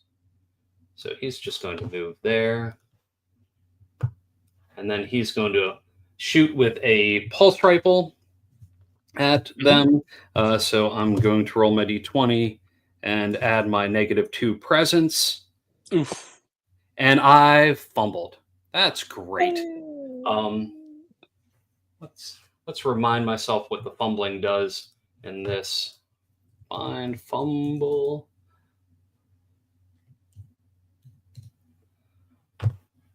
So since I got a 1 on attacking, tributes, no. Movement, no. Tests. A fumble when the divers is always a failure and may have additional consequences, but there isn't any real fumble issues at this point in combat when you're attacking. So I just failed. But so the power, I used up 6 of my 24 battery on shooting and not doing a thing. All right. I think for my next action, I'm going to double move Janet, and she has a movement of 3, so that'll be So a she's going 6. to move 6. Okay. Yep. And then we'll just move Janet, down and around that. So that's going to be 30. So like right around here. Yeah, perfect. Okay. Because that terrain is actually not over an inch, so you can move right through the pink area. Okay. Okay. And then, so I'm going to move, let's see, the two-eyed Brian is going to move 5. I'll just move straight squares. 1, 2, 3, 4, 5. And they are not in line of sight because they're behind this, so I'm going to, they're just going to stay there. And they're not going to do a second action. Sure. I'm going to. So Mark has a movement of 6. Mm-hmm. I think I'm going to double move. Mark is a melee beast. Mm-hmm. So we need to get him into the action. I probably should have put him on the other side, but that's okay. Let's move Mark 12 and move him down past Janet. Okay. So let's see. I mean, yeah, Mark is so that'll be 60, right? So that'll be like 50 here and then another 2 over to the side, right? Correct. Yep. Okay. So like here. Does that look right? That looks good. Okay.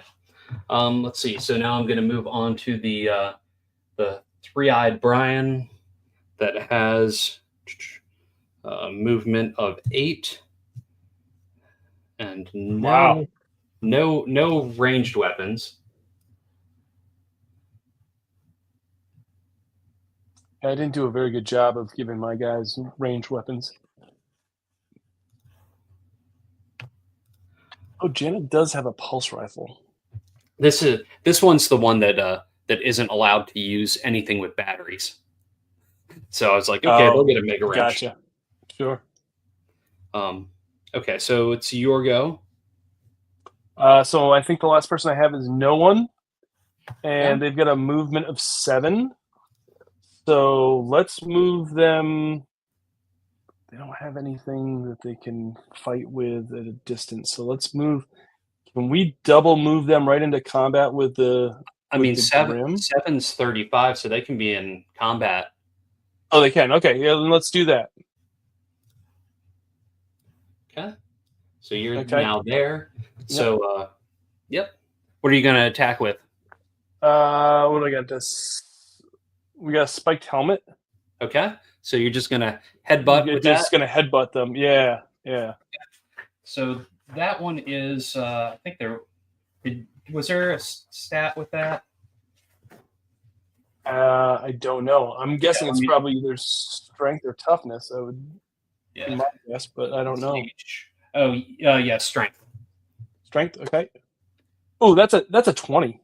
That's just a nat 20. Oh, boom! Do some double damage then. Double damage on the D4,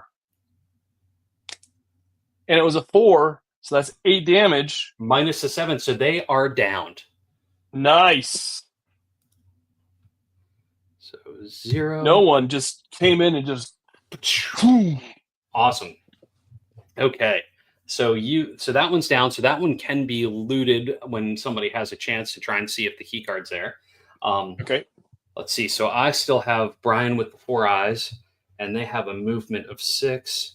God, their tech is garbage. But that's okay. They also. Okay.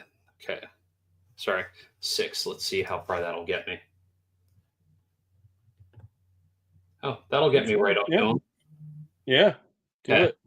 So they're charging in, rah, and revving up the bone saw and going in with their agility. Let's see if I roll garbage or not. Ooh, I got a 13. I hit.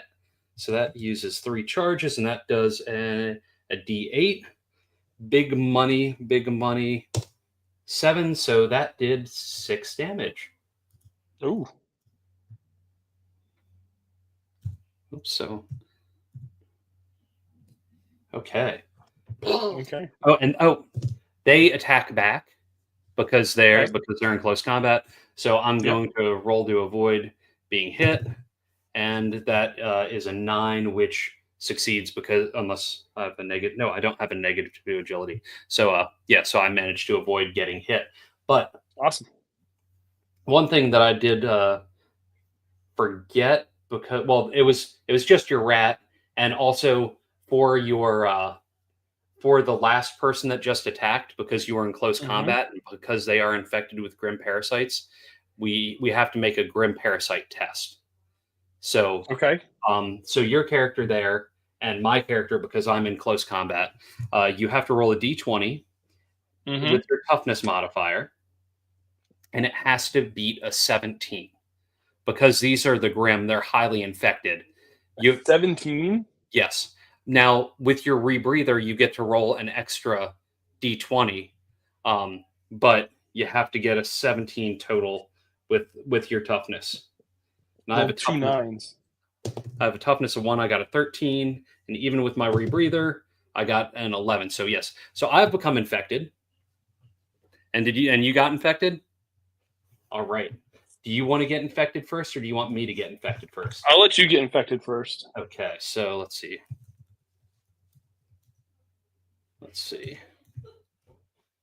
So I'm going to see which worm I got infected by. So I'm going to roll a d6. I got a 6, which means I got infected by the Turgis worm, which is the spinal worm. And then I'm going to make a toughness test to see if I have a parasitic pleasure or a parasitic pain. And I failed, so I have a parasitic pain. And my parasitic pain for them is a 4. I am now, nope, wrong one. Turgis with a number 4. I go, oh, it burns. The worm has begun to dissolve the soft tissue between my vertebrae. My presence and tech tests are -2, as I can't concentrate on anything but the pain. Mm. Yeah, so the Grimm Parasite in this is far more brutal than in the RPG side. Sure. Just because there's a much higher chance of getting it.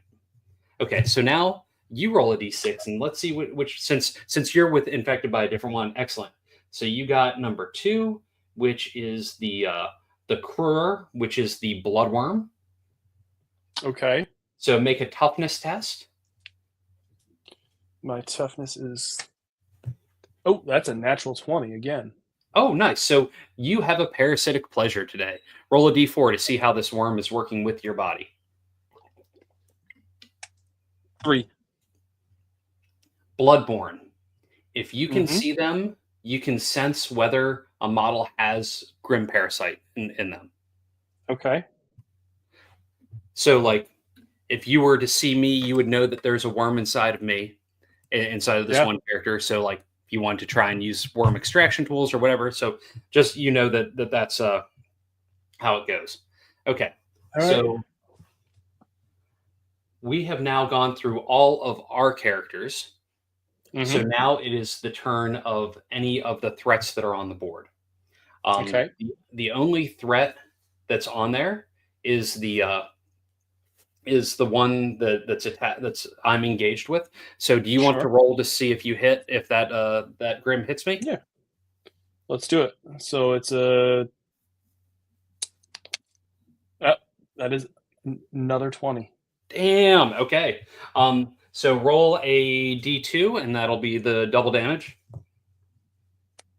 It's a 1 though. Okay. So you do 2 damage. I have an armor of 1, so I take 1 damage. Okay. So now that round is over. Because I went first, right? You want to? Will you roll a d6? Did you go first or did I go first? Oh no, you're right. You're right. You went first. Okay, I'll roll a d6. So I got a 5, which means on a 3 or higher, that a warhound comes out and I get to place it.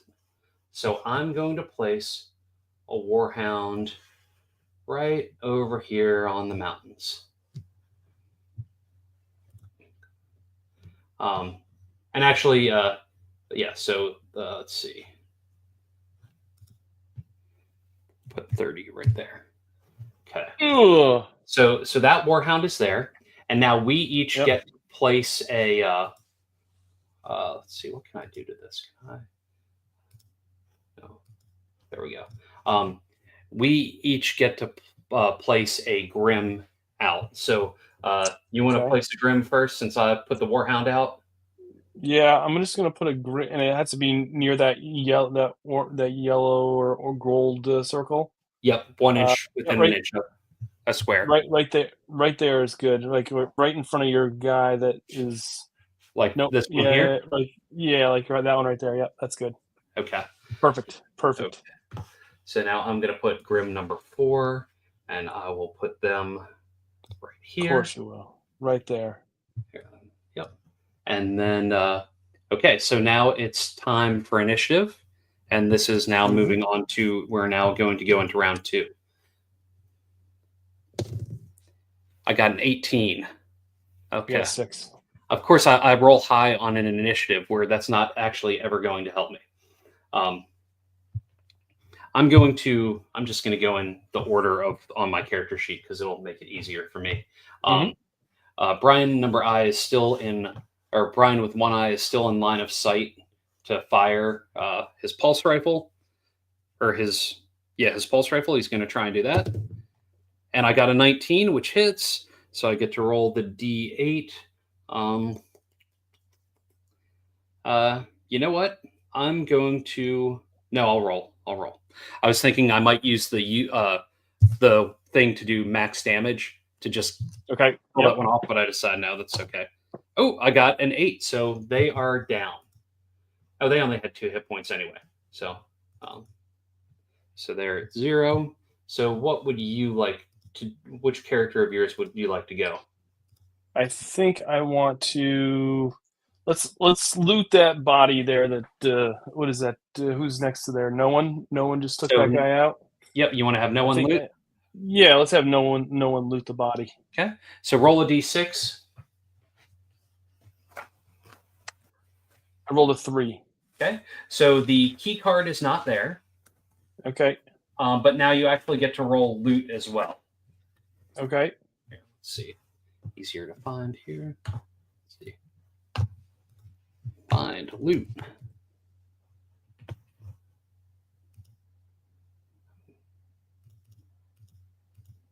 And a D20 for the loot.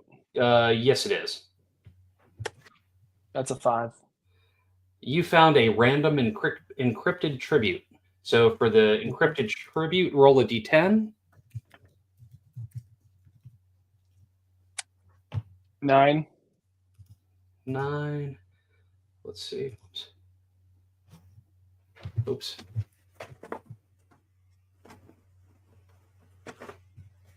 For the 9 of the encrypted tribute, you have electric axe. Ooh. A massive axe made of laser light, d12 damage, extrudes from your arm for 2d6 rounds. 2d6. So I rolled a d6.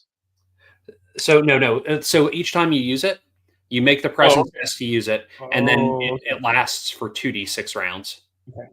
And you So said it it's a could last the D12. whole scenario if you roll well. Cool. And what is that? What stat does that use? That's going to use strength. Strength. Okay. Okay. Cool. I love that. Might have to bring no one up to that hellhound. And if you want, it does. If you don't want it to be an axe, you can flavor it however you want. Sure.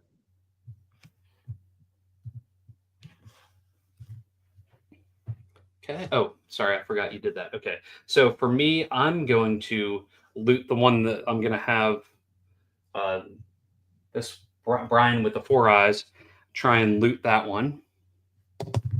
And I got a 5, so I did not get that. But that means 2 have been looted, so there's the chance that there's only 4 more options before somebody's going to end up getting the key card. Mm-hmm. Oh, there's my loot table. Okay, and d20 on the loot, and I got an 11, which is random armor. So going to the page with the armor, because everything is numbered. Armor's a d4. I got a 3. So there is a vac suit, which is an AV2. I'm not going to put it on now because it'll I think that it would take a little while. But I've got a vac suit. Sure. Okay. Okay.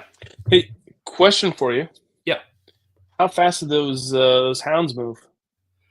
They move. So they all the way threats work is they can move 1d6 and then do a ranged attack, or if they only have melee, they can go 2d6 in distance, and then if they hit right up to something, they get to do their attack. So chances are they will be on the cyber kitty pretty quick, because that's the first thing. That's the closest thing to them. That's what I'm thinking. Let's see here. Can I move Warghoul and his rat up to the Grimm that's alive next to him? Yep. And then, do you want it to be here, or do you want it to be over here? I can be over there. That's fine. Okay.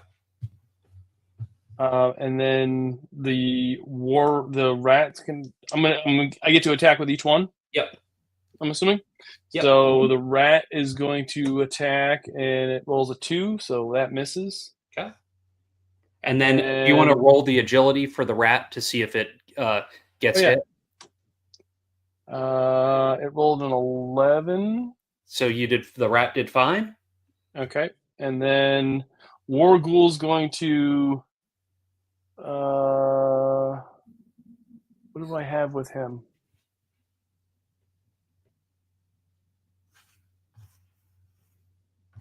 He's ham-fisted. Oh, once per. Oh, okay. I think we're going to keep that ham-fisted. I think we're just gonna headbutt, and that's a 14 plus. Nice. Yep, that works. So that is going to be a D4 damage. Oh, ham-fisted does max damage one. Oh, but yeah. Yeah, I don't want to use that. Don't want to use that because I figure I'll use that for the hound. So it's 2 damage. Okay. Did you factor in their 1 armor? I did not, so it'll be just 1 hit point. Okay. So for both yourself and your Roid Rat, make a toughness test for the Grimm Parasite, and if you've got the rebreather, you can roll the d20 twice for yourself. And again, these are Grimm, so it's the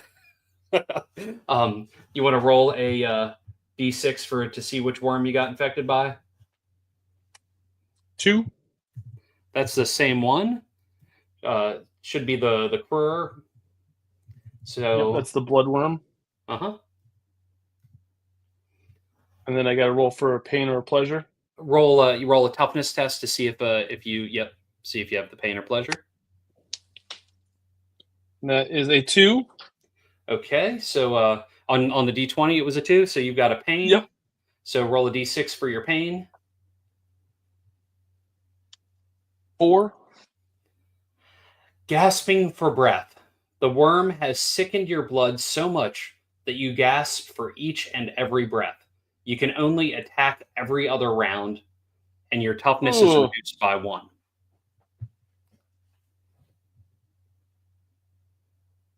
All right. So I can't attack next turn? Right. So you can move, or if somebody else does it, and then you loot the body, Yep. But no attacky attacks. So let's see. So I'm going to go with. I've done Brian number 1. I've done Brian with the 4 eyes. I will go with Dan to try and do this tech test to try and keep more of these warhounds from coming in.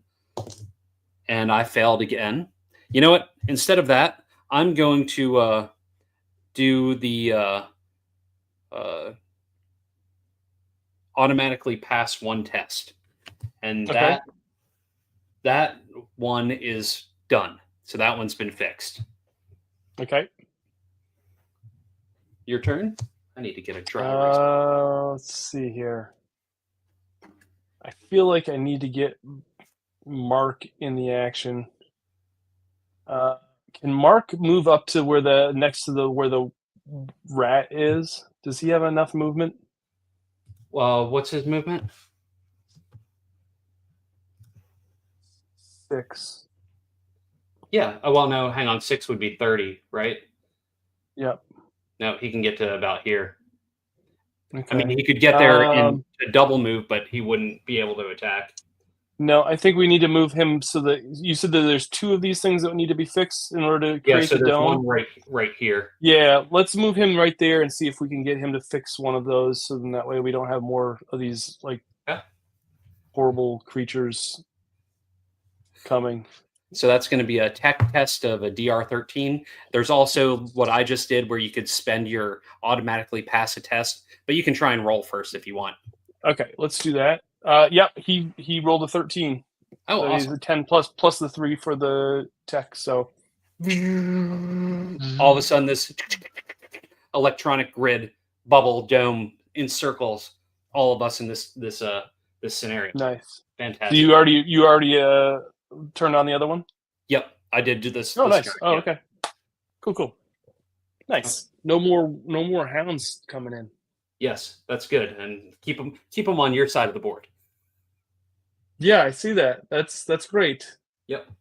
So I guess since you did that, I'm going to go with the let's see, Brian of 2 eyes. So that's 1. Yes, the Brian of 2 eyes can move 5, and they have So they're going to move.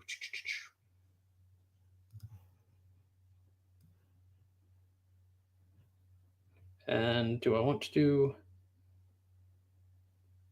They're going to move here, and then they're going to throw some... they're going to do some throwing bones. Which is presence, and they have a 2 in presence. They succeeded because I got a 13 total, and so D4 for the damage, and they did 4 damage with a piece of bone. Nice. And so that is going to be 4. Okay, what would you like to do? Well, I've got a plan. I've got a plan for later rounds. But I think can I move not Michelle, Janet up a little bit so that that building or the Michelle Janet's off there. She has a movement of 3. Uh-huh. Can I move her in like a diagonal pattern so that I can get line of sight to that Grimm that the rat just attacked?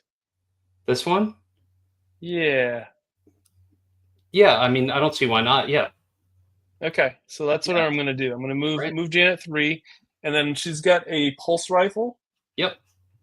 And she's going to take take a shot at that Grimm. Awesome. All right, so that's a presence test, right? Yep. Mm-hmm. And that misses. That's a 6. Okay. There is also the one where you can re-roll a die, yours or someone else's as well. Yeah, let me re-roll that one then. Let's do that. That is an 11, so that doesn't hit. Okay. All right. So let's see. I'm going to do this one here, which is my three-eyed Brian. They're going to move in and try and attack with the with a mega wrench. Okay. Strength, which is 0, and I failed. And then they're going to try to avoid being hit, and they failed. Do you want to roll the D2 damage, and I'll see if I pass? Oh, I at least pass my toughness test for the worm. 1, okay. And they have armor, so they don't take any damage. Gotcha. Can we take a quick bio break? Sure. Awesome. Go for it. Thank you. I will. Yeah. Let's. I've got some plans that I think I'm going to do. So what I think I'm going to do in this, just to let everybody know, I think what I'm going to do is I'm going to move Michelle and her cyber kitty down and try to take out that Grimm that is still alive there. That Warghoul and the rat are engaged with. I think I can get them in there. Although Michelle only has a movement of 3, so maybe we can't quite get there yet. If we can't, I'll just move her away from the hound there. The thing that I think we're going to do is once that warhound comes in, I think I'm going to use that boom box and throw it at that hellhound. And then I don't think I can move and then throw it. I think I've got to move and then throw it. So I think that's what I'm going to do. I think that's because that hound's going to be like wreaking havoc once it comes down off that mountain. I have a feeling, and then like Janet and Mish, and even Warghoul only has 5 movement. Like they're not going to be able to run around very much. So I think we need to like pew pew and boom them as much as possible. So yeah. Janet wants to know what song is playing as the boombox sails through the air. Brian, what do you think? What song is gonna? I was just talking that I think that next round, I think we're gonna throw that boombox at the hound, and then can we throw we can't throw a weapon and then run, right? We have to run and then throw. Is that how that Correct. all Yeah. works? Uh-huh. Okay, so we'll run a little bit and then throw it. What song is going to be playing on that? Mama said, Um, "Knock you out." oh yeah, I like that. I think that's a good one. Yeah. Rain and Now, blood. Yep. Who let you, the dogs out? I like you, that. you know, like just as a possible thought, like if there's a chance that they could just move 2 inches, like rolling 2d6. There's also a Sure. chance that they could move 12 inches. Right. So yeah, just so you know that Yeah. like they may be in close combat by the time you're ready to start attacking with the Yeah. movement. That's what I'm afraid of. Because a lot of my guys have very limited movement, Uh-huh. so I think that I need to move them kind of. Yes. Janet seems to like you. Yeah, Mama said knock you out. Yep. I think we need to kind of move them out of the way because I think once that hellhound's down there, it's just going to start Yeah. causing havoc all over. Yeah. So Is it my turn? Is it my yes, turn to I go? Is it think your turn? I think that you only have Mish left, I believe. Is that Okay, right? Mish can only go 3. So I don't think she can get down to where that Grimm is that's engaged with the rat Right. One, and two, with three. Ghoul. No. No. So I think what we do is we move her 6 in a diagonal pattern past War Ghoul and the rat. Okay. So like here Yeah. or like here. Yeah, we put her right there. That's fine. Okay. Get her and Janet kind of closer together, I think. And And then the that same that thing. also Yeah. takes them out of the range of most likely Yeah. because Yeah. now the Warhound, the closest in line of sight, is going to be them. Yep. Okay. All right. So that's the end of those. So now it's time for the threats, correct? Yep. So do you want to roll for the Grim that's attacking my Brian with Sure. 3 eyes? He rolled a 6. Okay. Thank you for that. Um, You're welcome. let's see. Uh, the Grim will attack attack your Mark. Is going to attack Mark. Okay. No, And that's not they Mark. That's War Ghoul. that's this one's War Girl. Yeah. Because War Ghoul's got the rat. Oh, okay. Gotcha. Is Excellent. it Okay. labeled wrong? Okay. Yeah, I think they're just labeled wrong. So Okay. Wargul is Wargul. Yes. Here, you want to just swap those? Sure.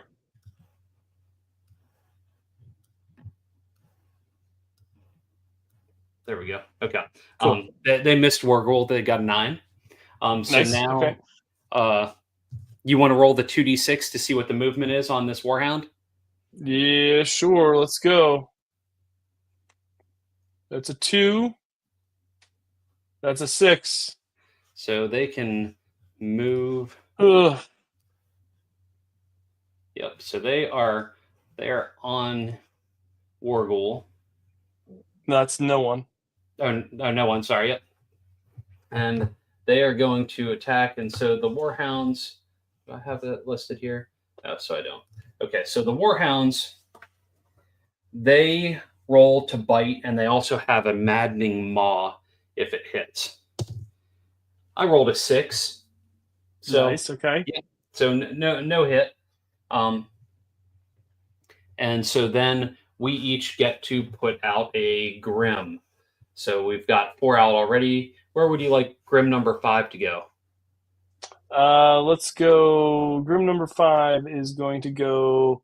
Let's go right next to the downed one on your side. Okay, like to the right or to the left? To the left. Okay. And then let's see, Grim number. This one is going to go.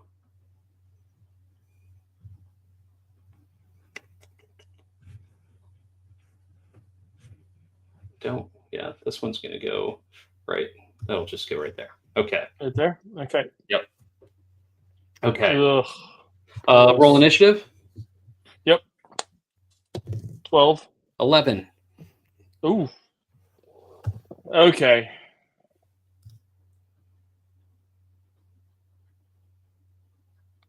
What do I want to do?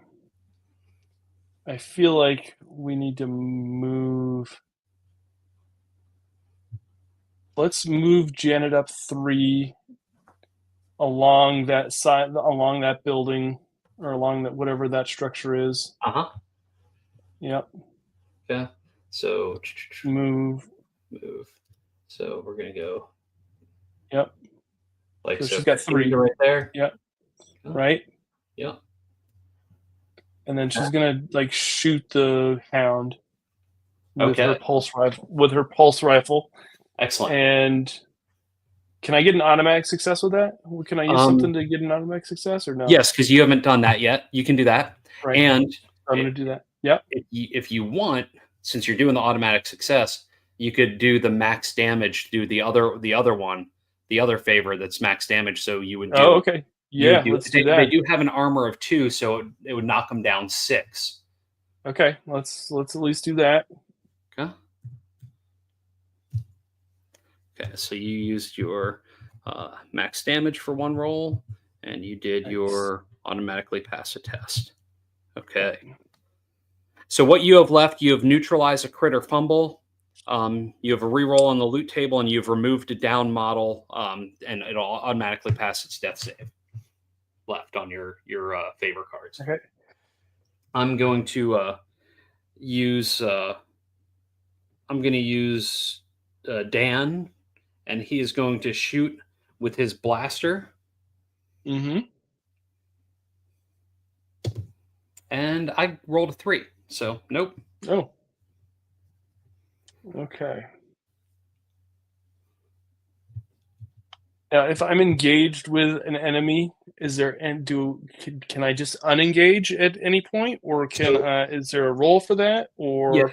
So if you're leaving combat, then they're trying to stop you. Right. So they try to stop you with let's see. They make a test when you're playing solo or co-op. You would roll your agility, and instead I'm going to roll a d20 to try and keep you there. Okay. So let me just make sure I get the right number for the DR on that. Combat, leaving combat. Oh, you know what? I'm not going to do that because I've got my electric axe. Can I? I'm going to try to roll for the. Oh, wait, I can't. Oh no, I can. I can do the electric axe because it's Warghoul that can't attack this round because it's every other round. Gotcha. So you want to use the electric axe? Yeah, I think I want to do the electric axe. Okay, so that is using a tribute. So you roll a d20, add your presence to cast the magic. Presence is -2, and that's a 5. Okay, so you -2 is 3. You can't use that tribute again this scenario. Yep. I'm going to have Brian 1 try and use his pulse rifle at the Grimm that you put out next to the downed Grimm, and I got a 17. Nice. So that hits, and then the D8 for the pulsey pulse. Oh, have I done? I have not done max damage yet. I will do my max damage, which will put him at 1. Yeah, that'll do 7 damage. That's nasty. 1. Okay. Your go? I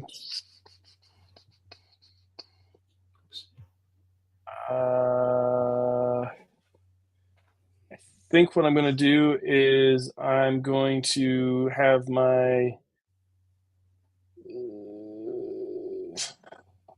let's have Mark move. Let's have Mark move. So Mark can move 6. Mm-hmm. So let's move him up 6 so that he's in line of sight with the hound. Yeah. So you want to move him like here? Or like here so that he's not blocking Janet's line of sight? Oh, He doesn't have any. He doesn't have any A ranged weapon. range weapons. So double move him so that he's close to the hound. Let's get Mark involved with the hound. So, okay. So like right here, like next to the hound. Yep. Okay. All right. And even though he can't attack this turn, at least we're gonna gang up on the hound a little bit. Nice. I'm gonna have Brian, Four-Eyed Brian, try to attack with the bone saw.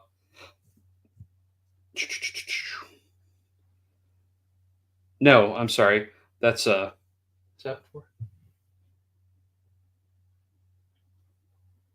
Where are you? Three-eyed. No, 1, 2, 3, 4. Four-Eyed Brian. Yes, attack with the bone saw. That is correct. And I rolled a 4, so no, I did not hit. Oh, okay. And I've got to roll to avoid being hit. And yes, I get hit and presence. Oh, okay. At least I passed the worm check. So, but you want to roll damage for what I take? Sure. What do I have to roll? It was a D2 for the claw. Gotcha. That's a 2. All right.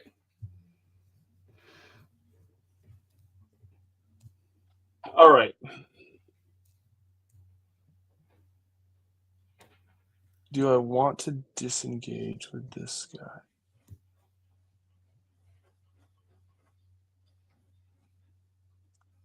I think what I need to do is I think I need to move Warghoul away from being engaged with the Grimm. With 2 Grimm? Yeah.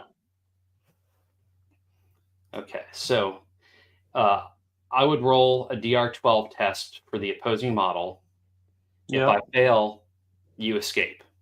But because you're in with two of them, I'd have to roll that twice, right? On a crit, like if I would get a 20, then the Grimm could attack.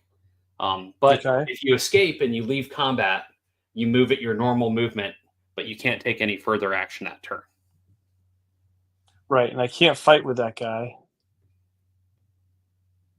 So I think the only so it only. Yeah, let's try to disengage with that guy. Okay, I'm gonna roll the test twice, unless if I pass the first one, I won't. I got a 6, so you cleared the clutches of one, and I rolled a 12 on the second one, so you didn't escape the second one. All right, that's fine. Can the rat try to attack the one ghoul? Yeah, totally. The one Grimm. Yep. All right, so he rolled a 2. Okay. Man, what is going on with my rolls right now? Okay. The Three-Eyed Brian is going to attack with the Mega Wrench. Mega Wrench. And I fumbled. Okay. So no, definitely did not. You know what? I think I've been doing. In versus, you should be rolling to attack me instead of me trying to avoid being hit in these attacks. So roll a d20 to see if that Grimm hits me. That's a 7. Okay. Nope. You only needed a 9, but nope. Okay. Sure. What would you like to do now? I think I want to move Mish up next to the Grimm, next to the rat. Where that open space is. Now, right, can the right here or right here? Right there. But can we get the kitty in there at some point? I mean, we could do it there because then you're kind of hitting from both corners. Okay, so now Mish is going to attack that Grimm with her bone saw. Nice. And that is an agility test, right? Yes, it is. All right, let's do this. And that misses because it's an 11 minus 2. That's 9. And is the Cyber Kitty going to try to attack? Cyber Kitty's going to try to attack. Let's do this. That's a 19. Boom. So that's going to do D4 damage. Nice. That's 3 damage. Awesome. So it's going to do 2 minus 2 off of it. Okay. So they are down to 5. both Mish and the Cyber Kitty need to Oh yes. pass a Grimm Parasite test. Okay. 19 Nice. for Mish. Uh-huh. Yep. And then the Cyber Kitty got a 7. Okay. Cyber Kitty now has a worm. So we will just make it, and because it won't actually have those parasitic pains, it is Right. now just a card carrying member. Like it's now has Grim Parasite because it can infect other things, but it hasn't gone full on Grim mode yet. Gotcha. So yeah, it's got little worms coming out of places. All right. So now I think the only person I have left is the. Michelle says her kitty has worms. Yes, it does. That's not good. That's not Nope. good. I've I think got there's medication for that. That's right. This one's going to move just right there and try and throw a throwing bone again. Okay. And they hit because I got a 14. And then they with their yes, they hit. Okay. Just need to mark down the ammo that I've used. That does D4 damage with the bones, and it did 1, so it did nothing.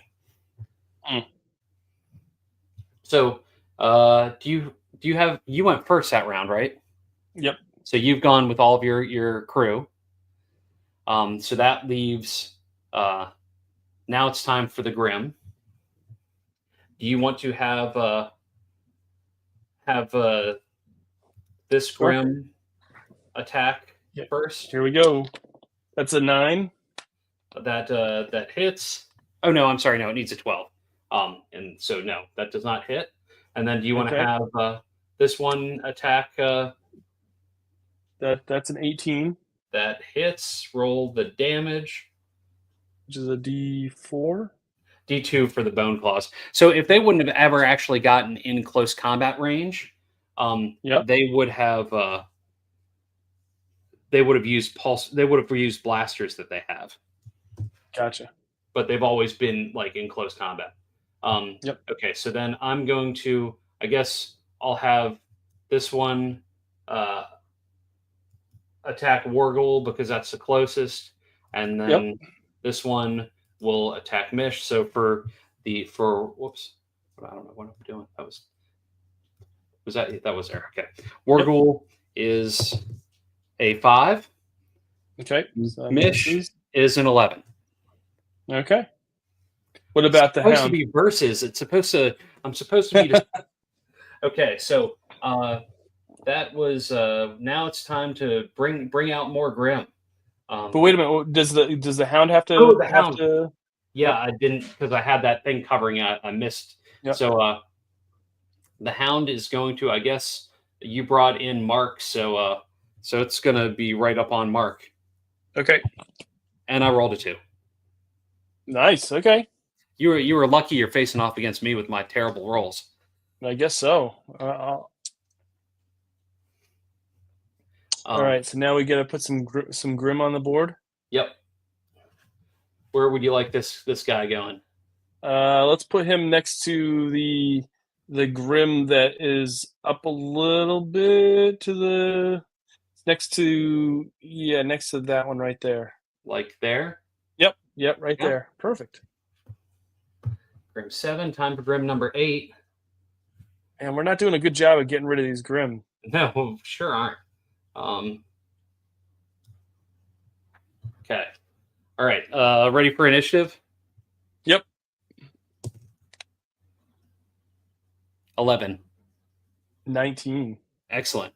All right. What are you going to do? I think Mark's going to use his tail whip. Yeah. Yep. So Mark's gonna attack the Hound on the tail whip. Cool. And misses because he rolled a 6, and that plus 3 is 9. Damn. Yeah. This isn't fun. Brian 1 is going to try and use the pulse rifle again. I feel like it's just going to be Hound chow here in a second. Got to take this one down. I did 4, so that'd be 3. and they are now down. No. Loot that body. 0 and X. Okay. I'm gonna change this mark to something completely different so that Sure. maybe Brown or that's okay. I'll put the red dot in the circle to show that it's been looted. okay. Sure. Okay. Okay. What would you like to do? I think Warghoul has to fight Something. we're gonna fight that. Yeah, that Grimm that's like right next to the downed one. Okay. Yep. Okay, come on, Warghoul. You got this. 11 plus 3 is 14. That hits. Nice. Excellent. And we're going to do a d4 of damage, which isn't really all that much. 3 damage. Okay. Oops. Do you want to roll your Grimm Parasite test? Sure. It's a 17. Excellent. That passes. And then I'm going to. Can I attack with the rat? Oh, yes, totally. So he's going to where's attack. the rat? Oh, there's the rat. Yep. Yep. So it's attacking this one. Yep. And he rolled a 17 as well. Nice. And he's going to do 1 point of damage, which I think does nothing to him. Yes. Okay.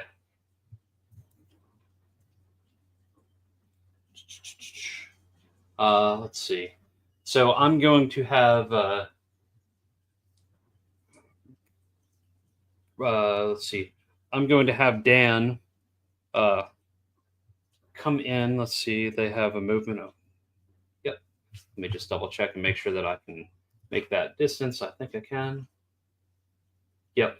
They're going to move, and then they are going to loot. Give me a 1. Give me a 1. I got a 3. Go. Okay, and a 16 on the loot table, which gives me D4 astral reds, which gives me 2 astral reds. Astral reds are a pharmaceutical that can give you boosts for the length of the scenario. Gotcha. And that one has been looted. So three out of 6 that need to be looted to if we can't get a 1 when looting. Okay. I think at this point no one.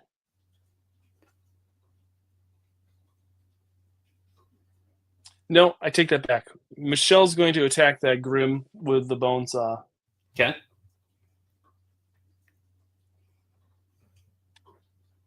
Oh, 11 plus agility. That's a 9. So no, missed that. Okay.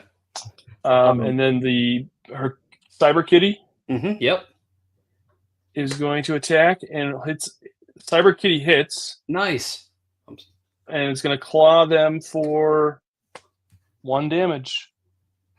1 after the armor or before the armor? Before. James asked if there's going to be any Legion patches with the Kickstarter pledges. Currently, I hadn't planned on doing patches with this one, but you're not the first person that's asked, so I may see how well the Kickstarter does and see if that's something that I can possibly add in.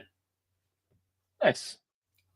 Okay, so this one's gone, this one's gone. Okay, so I'm going to have Brian with the four-eyed Brian, who's got bone saw, and they're going to run over, and they're going to try to cut into this Grimm. Good luck. Hopefully Ooh, I got it. I did it. Nice. Got a 16 on the die roll with my agility, so I got a 17, and let's see, so 8. Come on, big money. I got a 1. No. Isn't that just always the way? Okay. Yep. What would you like to do? Let's see here. Mish is gone. Janet needs to go. I think Janet's gonna move her 3. Mm-hmm. Move her up a Up. little bit. Yeah, I think. Is Like here? yeah, like right there. Okay. And then can she shoot the hound? I mean, She's gonna hit Mark. she can shoot, but it'll be at a -3 because of Mark Okay, being in the way. She yeah, could we're not shoot gonna. this Grim. Yeah. Let's shoot the Grim. Let's shoot the Grim. Okay. Let's try to get those Grim out of the way. So she's gonna shoot the Grim, and with her pulse rifle. Mm-hmm. Here we go, Janet. Do Be it. a good aim. And she rolled a 2. Yep. All right. Let's see. I guess I'm going to go in with the three-eyed Brian with the mega wrench. Yep. In the conservatory. Nope. Definitely not. Let's see here. I think the last one to go is what? No one, right? Yep.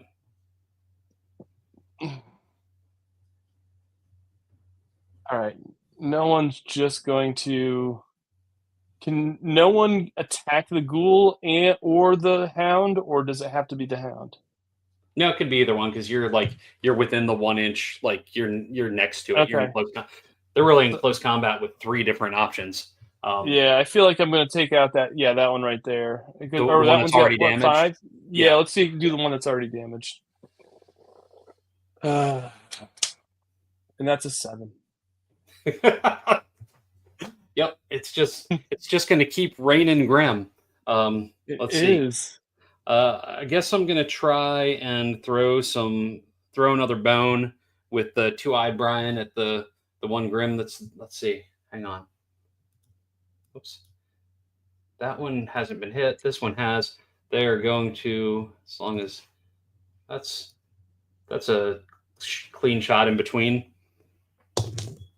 Then nope, got a 7. Oh wait. Is that? I think that's everybody, right? That is. So let's see. Where do you want to start?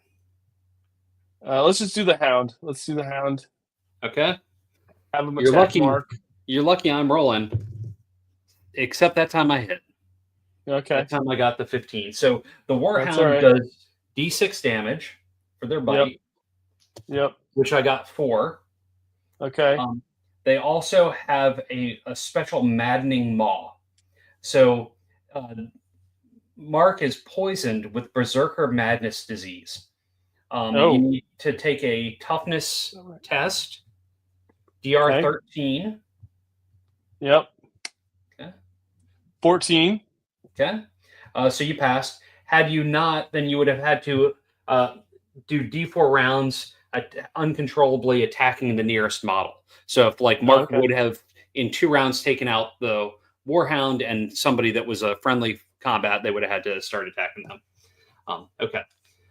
So Warhound is done. So then moving on, let's go right to left with the Grim on your side, just because it'll be easy. That Grim's going to attack no one. They miss with a 7. The next Grim's going to attack the Warghoul. And 17 hits. Odd even. They did 2 damage. Okay, so that's 1 damage. All right. And then 13 on Mish, so they do 1 damage. Okay, that stays good. So then for the 2 that are down here, Mm-hmm. Do you want to roll the top one first? 5. Okay. 12. 12. You want to roll the D2 damage? With 4. 2. 2. Okay, so they still have their armor, so they're down. They've taken 4 points of damage so far. Wow. Yeah. Okay. So now dropping in Grimm number 9 and number 10. Where would you like Grimm number 9? Let's put him right. You see where the two are together. Let's put it like right on the other. No, not the down ones. The other ones. Okay. Whoops. It's okay. Let's see. You want to put them? Yep. Right there. That's fine. Sure. Okay. That's fine. Okay. And Grimm number 10. I'm gonna have to make more Grimm. All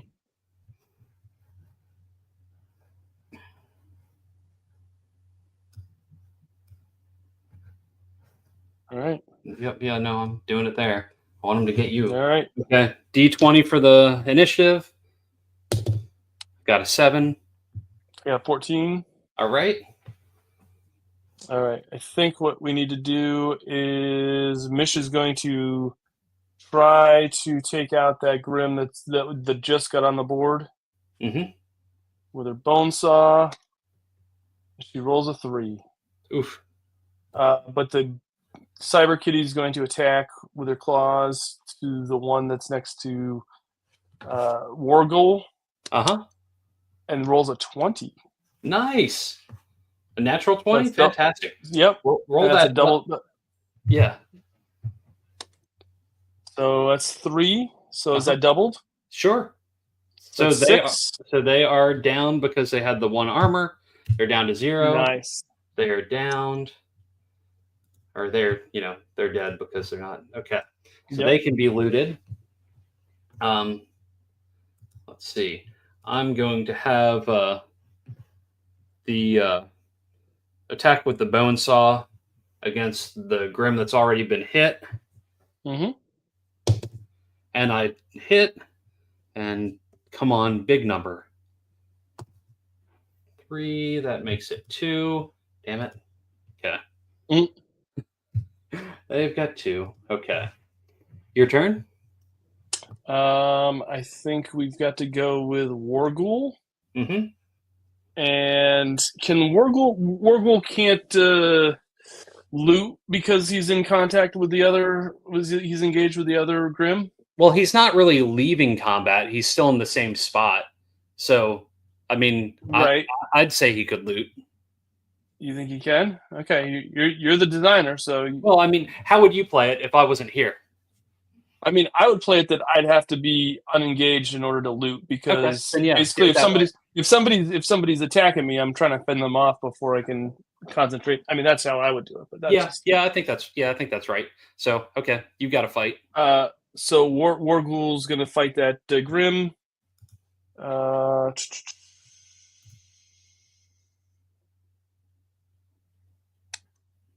Rolls a 3. Oof. Okay. But can I move the rat over and try to attack that Grimm? Sure. And I tried to fight back against you, and it did not work. Okay. The rat rolled a 12. That hits. Oh, does it hit? Yeah. Oh, yeah, it's 12. Yeah. So he's going to roll D4. Your animals are killing it. Right. So he rolled a 2, so that's probably just 1 damage. Yep. Okay. Oh, that's something. Let's see. Yep. So the 3-eyed Brian is going to attack with the mega wrench and fails. Okay.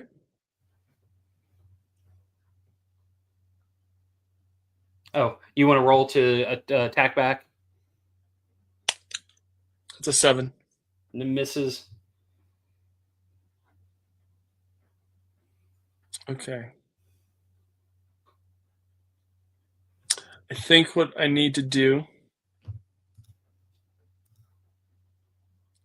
is I think Janet needs to move 3 so that they're behind the Wargul almost. Not the Wargul, the Hound. Oh, behind the Hound? Yep. Like this? So, well, yeah, but we're gonna shoot them with a pulse rifle, so we don't want to be engaged. We want so like there. We want to move some marks out of the way, so they're not in the line of sight of Mark. Oh, gotcha. Yep. And then she's going to shoot the Hound. Okay. she rolls a 4. Oof. Yeah. Yeah, no, it's not good. All right, so I think I've only got left this one that's going to try and throw some bones again at the one that's already been hit, or throw a bone. And let's see, throwing 9. Nope, did not work.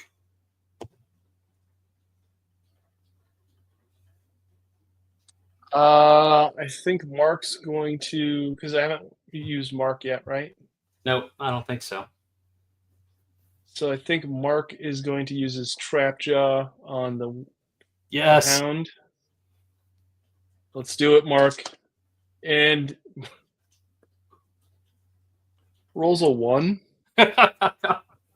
Oh, damn. Okay. Well, he's going to get attacked back, and I rolled a 17, so he definitely gets bit back. And I got 6 damage. That takes him out. All right. So he is now downed. Sorry, Mark.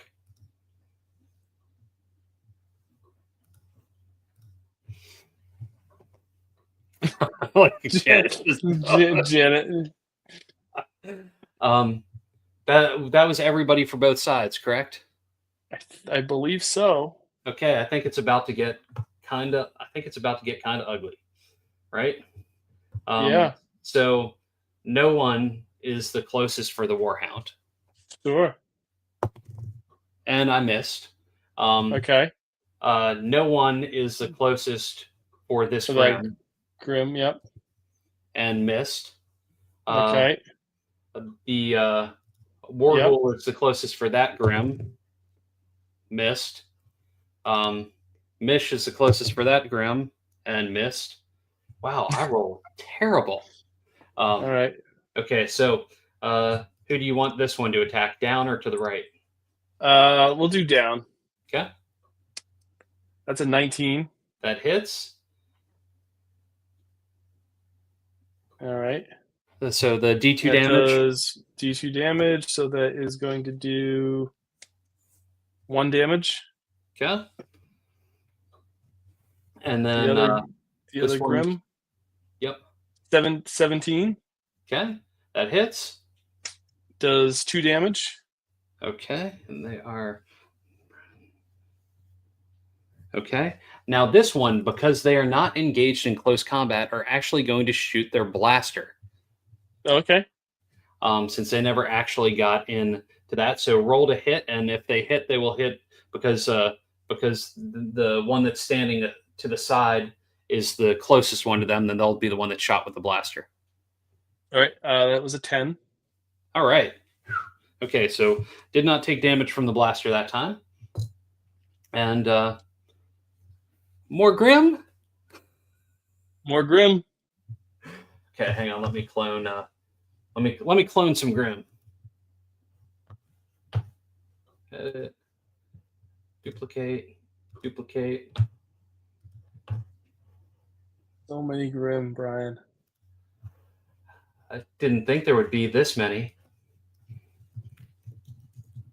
But rolls are horrible this year. This game. Yeah, they're really bad.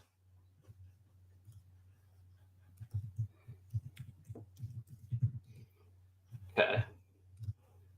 Where would you like Grimm number 11 to go? Let's go down next to the 2 downed models right there. Like there? Yeah. Or here? No, right there was fine. Oh. Yeah, that's okay. Either way.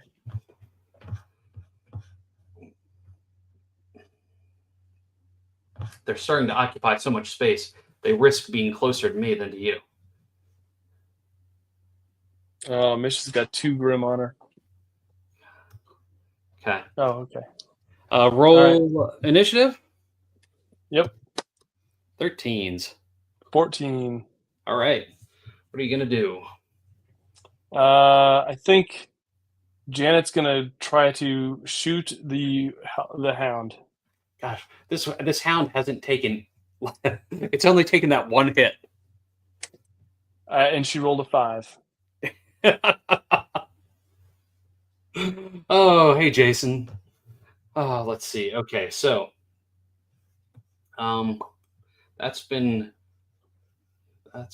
okay. So Brian number 1 is going to move just so that they're still in ranged combat. They're going to shoot at that Grimm with their pulse rifle, and they miss. But yep, okay. I feel like Mish is going to fight the she's going to use her bones chainsaw against the Grimm that's next to her. Nice. Here we go. That's a 6. Let's see. Okay. So wait. Can the cyber kitty totally attack? You want the cyber kitty to come down and let's come down and do because cyber kitty's going to be a little protective of Mish. Oh, absolutely. So let's. That's a 20 again. Nice. Damn. All right. So let's do D4. That's 4 damage, so it's going to do 3 total. So, but you rolled a 4 or you rolled a 2? I rolled a 2. Okay. So 3. So still, that's that's better than what anybody else is doing. Yep. Okay. Dan is going to try and use his blaster. I finally hit with Dan with a blaster. They're going to roll that D6, and I got a 5, which makes it 4. So they still have 4 hit points. Awesome. Okay. I think Wargul is going to attack that Grimm that is next to them. Nice. 15 finally hits. Awesome. That's a 4. Oh man. Okay. So what is it? That's so 3? They have 1 hit point left because of their one armor. Yep. Okay. So close. Okay. Let's see. So let's see. I'm gonna have the 4-eyed Brian try. Wait, I didn't go with the rat. Oh shoot! Yeah, do it. Sorry. Let me go with the rat. No, that's a 2. Never mind. Okay. Yeah. 4-eyed Brian's going to attack, and 10 plus what's the agility? 11. Okay, I missed. But I need to mark off my battery. Come on. What are we gonna do here? I mean, can he go? Yeah, I think he's just going to try to attack that one with the 1 hit point. Right. Yeah. And that is no one. He rolled an 11. That's what I just got, an 11. It's like so close. Okay. All right. So I guess I'm going to go with the 3-eyed Brian with the mega wrench. Come on, big swing, big swing. I hit with a 15, and as long as I get more than a 1 or more than a... I had to open my mouth, right? I rolled 1 damage, so their armor soaked the damage, so nothing was done there. So now that I have Mark that's down, is there anything I can do to bring him up, or I would have to use like some sort of first aid to? I don't. Yeah, have you'd have first aid things. Like if you would have bought like a med kit or some of the healing stuff. Yeah. I was too cocky and thought that I was just gonna roll through this scenario, and I didn't even buy any. So, kids, if you're watching at home, learn first aid. It's important. Yep. Well, I mean, so far only 1 character has been downed, which is pretty great. Yep. Oh shoot, I totally forgot. I keep forgetting that there should be the attack back. You have 2 attack backs on me for these melee combat. Oh yeah. Roll a d20 twice for me. That's a 13. That hits. And then you want to roll a d2. That's a 2 damage. Okay. And then do it again. That's a 15. Hits. That's a 1. Okay. The one is soaked. The other one, they keep taking damage. They're less than half their total hit points. And same thing should have happened for both of actually for all three of yours, but because they were all in close combat, correct? Yeah, do you want me to roll, or you want to roll for those? Sure. Miss, hit. I hit on Wargul, and Okay. I missed on no one, and I All did right. 1 damage. So So I soaked it. Okay. yep. Do you have anyone left? No, because Mark's gone. Okay, so I still have the one person that can throw with the throwing bones, but instead of doing that, they are moving into close combat so that they can't get Okay. shot with a pulse rifle. All right. And they're going to try and use a dagger with their 2 Wow. strength. And I rolled a 3. Okay. To the bad guys. So the Warhound is going to attack no one. And I got an 18 and 3 damage. And then they have to make a toughness test of 13. So it did 3 damage. Okay, Yeah. so that's gonna be 9 total. It's rolled a toughness test of 3. Yep, 15 passes. Okay, cool. Let's see. So this, well, I'll start on the far side. The far side, Yep. and then we'll go work around to the ones by me. So let's just see. Is this one? This one's 15 feet to me, but you are blocked by that one. So we'll have you. Do you want to go ahead and roll to pulse rifle me with that? 6. 6. Okay. Yep. This one is going to try to just finger claw Okay. and hits with the 16, doing 2 damage against no one. All right. No one, so that's 8 hit points now. Okay. This one is going to go against Wargul and roll the 2. This one is going to go against Mish for a 9 and misses. Nice. This one is, let's see, 15. Whichever one of these you want to attack. Let's go with let's go with let's go with that one. Now it's fine. So it rolled a 17. Okay. Which one did you want to attack? The one that's down. Okay. Towards that one right there. Yeah. What do I roll for the blaster? Oh, that is they have a blaster D6. That's a 1 point of damage. Ooh, nice. Okay, they have the armor, so that's fine. Then this one. That is a 12. That hits for the D2. Let's see here. Second. D2, 1. Okay. Then this one.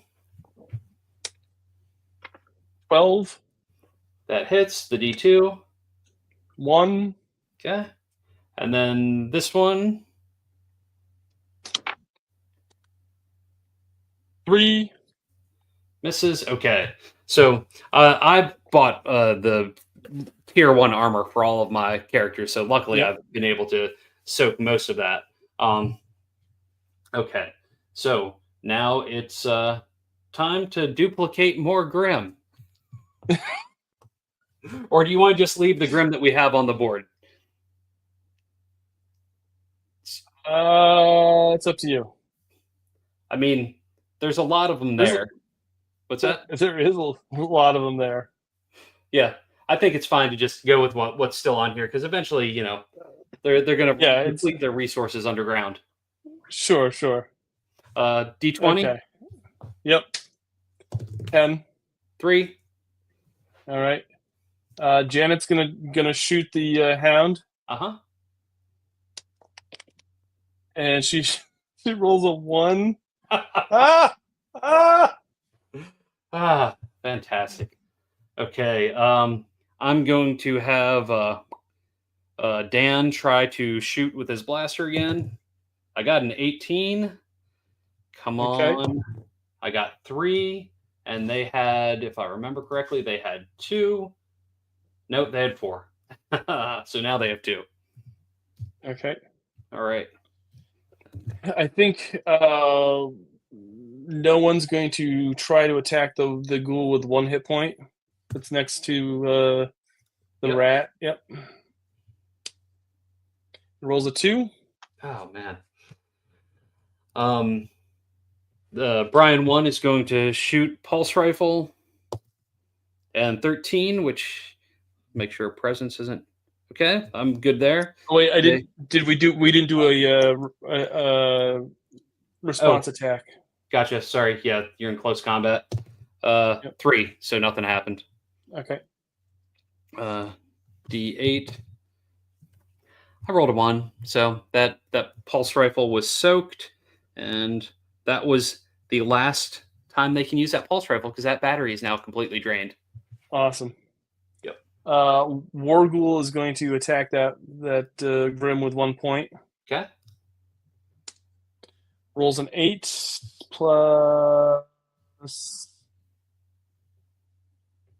3. No, that's 11. That doesn't hit. And they wait a minute. I've got. Uh-huh. Okay. What was that? They try to retaliate and miss. Miss. All right. The rat is going to attack, and it rolls an 11. It doesn't hit. Okay. She's going to attack with the bone saw, and I hit, and that is the D8. Actually, I don't think I could have attacked with Warghoul because of the. I can't attack every other round. Yep. Oh. Oh well. Yeah, I forgot Not about that that. it made a difference anyway. I did 1 damage, but they can do the attack back if you want to roll that. Yep. 18. Okay, hits. 2 damage. All right. Ooh, they are working her down. Your turn. All right, Mish is going to attack that Grimm. 18. Yes. So we've got a D8. 6 damage. Boom. That one is down for the count. Awesome. So that makes the 5th Grimm that's down. If you loot Okay. that one and you don't get a 1 on the loot, then the next one that goes down and that gets looted is going to have the key card. Sure. So do you want to do anything with the cat? I can't loot with the cat, so I'm going to say let's move the cat on the other side of Mish. Like here? Yep. Okay. This one is going to attack with the mega wrench to try to. Oh nope, totally failed that one. You want to roll attack back? Sure. Hello, that's a 5. 5. Okay, awesome. Who do you have left? Oh, I'm sorry, Mish. I didn't see that you were going to roll your next turn. That's fine. I'll let you roll the next. I'll let you roll to loot the body next turn. Nice. How about that? Do you have any anyone that can go? No, I think that's it for me. So I've got this one that's going to use a dagger since they're in the close combat, and I failed. You want to roll to attack back? Yep. That is a 20. Boom. Okay, so do the D2 double damage. That is a 2, so that's 4 damage. Okay. Oof. Taking those 3. Taking them down. Hitting that halfway mark. Okay, so round and round we go with the. We've been starting at the top with you. You want to start with the ones down by me first? Sure. Okay. Um, let's see. This one would either attack to the right or down with their pulse rifle. Let's attack to the down. Okay. 9. Nope. This one has been attacking down. 7. Nope. This one has been attacking this way. 12. Hits. Roll the d2. 1. Okay, that didn't do anything. Then this one attacking here. 16. Hits. 2. Takes them down to 2 hit points. Oh, whoops. Sorry. Crazy mouse. Now this one's going to shoot with the pulse rifle. Okay. Or a blaster, 11. I mean. I'm sorry. 11. That misses, thankfully. This one, I'm going to attack no one with a 6 and miss. Warhound's going to attack with a 6 and miss. This one's going to attack Warghoul with a 5 and miss. That's it. And there we have it. All right. Initiative? Initiative 19. Oh, I got a 1. Oh. Okay. Michelle, roll a d6 for me, right? To loot. Yes, to see if you get that magical key card. Okay, so Michelle, roll a d6 for to loot. In the meantime, I'm going to attack with Janet. Janet is going to shoot the hound. Cool. I mean, she's got to hit eventually, right? Right. Nope. 6. A 6. All right. Well, eventually your battery's going to run out with that too, right? Oh yeah, that's true. Oh yep. I bet that was the last hit for that. Sorry. Yeah, no worries. Yep. So let's see. Brian 1 does not have a pulse. Oh no. So I have 2 more shots left with Dan with the blaster. Dan's going to try and shoot with the blaster. And I failed. And that marks that down to. Okay. Okay. So Michelle got a 1. All right. So, Michelle got a 1. I don't know if she actually got a 1 or if she was just being kind and letting us get the. That's okay. Yeah, exactly. So now, okay, so you got a 1. So that was Mish's turn. Who do you want to go next? Well, the bear needs to, or the cat needs to go. Yes. So can the cat go on the other side of Warghoul and attack that? Like in here? Grimm? Yeah. Whoops. Like in between the rat and Sure. in Warghoul? Mm-hmm. All right. I think he's just going to attack. Okay. That's a 17. Nice. For 3 damage. They are now downed. Excellent. Did you put a little red dot next to the looted? Yep. Excellent. Nice. Awesome. Okay. So this one went. What is Brian's movement? Brian's movement is 7. The one-eyed Brian. His movement is 7, and he has no ranged weapon left. But he's going to go 1, 2. That's 35 right there. Okay. And he is going to try to use his dagger to stab Mish. Wow. We are playing versus, right? That's savage. Yeah, we are playing versus. I got a 12, which means I hit because I don't have a negative to strength. And so that is the D3 on the dagger. So I'll do 1, 2, 3, 4, 5, 6 on the D6. And I got a 3, so 2 damage. Just 2 damage. Okay, so that puts her at 7. Oh, 7? Oh, damn. Okay, this is gonna be a long knockdown drag out. Okay. Your turn. All right. Let's see here. I think Warghoul is going to come down and attack the guy that just attacked Mish. Oh yeah, I didn't see that they weren't in close combat anymore. Okay. Okay, and then he also had something that Soul Survivor, right? Which lets him.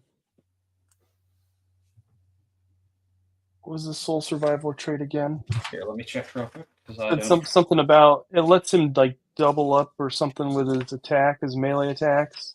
So maybe something with the first attack. Let's see. That should be your specialist. Last to die if not engaged in combat. Threats will move to the next closest target instead. Oh, okay, never mind. But you've been in. So they would have been somebody that might be ideal to move to like go to disable the thing if warhounds were coming in from the other side because they just get ignored. Sure. Okay, he's just going to come in and attack and do a melee attack. Okay. And rolls a 1. Ooh, okay. I will take it. Let's see. This one is going to Four-Eyed Brian is going to attack with the bone saw against that Grimm, and I got a 2. And marking the charges down. Your turn.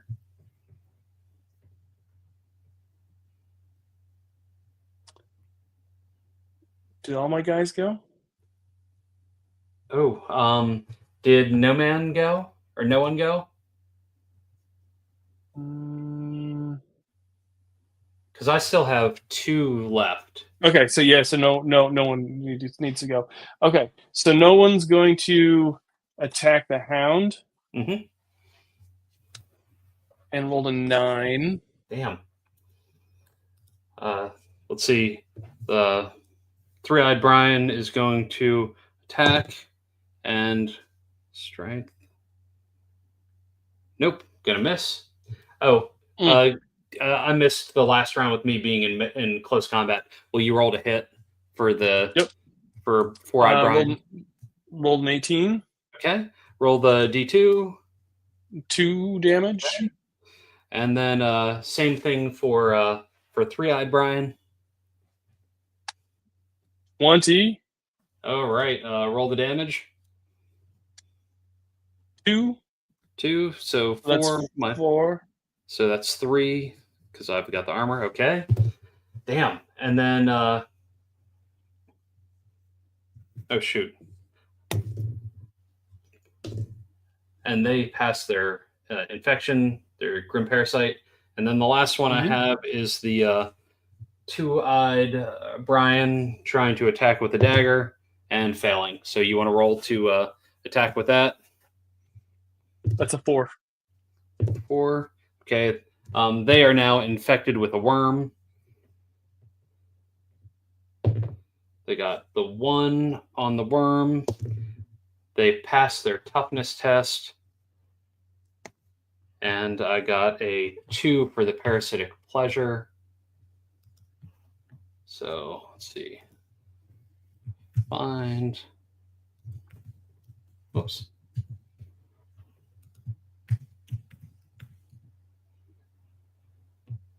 So they got their carnivorous worm. They got parasitic pleasure of a worm hug. Their insides are wrapped in a long coil of worm hugging their body, making them feel strong like bull. Their toughness is increased by 2 for as long as the worm is with them, but cannot exceed 3. So, worm, carnivorous, and their toughness is up to putting it at 0. Okay. So now it's time for all the bad guys to attack. Yeah. You want to have the one with the blaster that was shooting at the one that just got the worm shoot? 3. All right. Then the melee close combat? 3. Okay. Then the close combat? 4. Okay. Then the close combat? 14. Okay. Then that's a D2. 1. Okay, nothing. Then blaster, 1. 1 to hit. All right. And then let's see. So now I will go with the Warhound. Got a 9, so nopes. Then this Grimm got a 16, so that hits for Ooh. odd even for 1 to no one. And that's it. Okay. Initiative Initiative time. 16. 10. 10. All right. Let's see. What does Dan have? Dan's got 1 shot left, and he can move 5.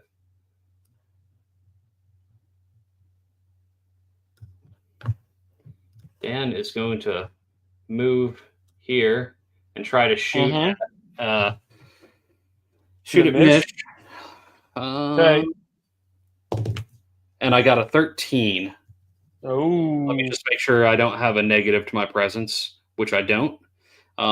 So that hits for D6, but that's my last battery charge. Ooh, and I got a 6.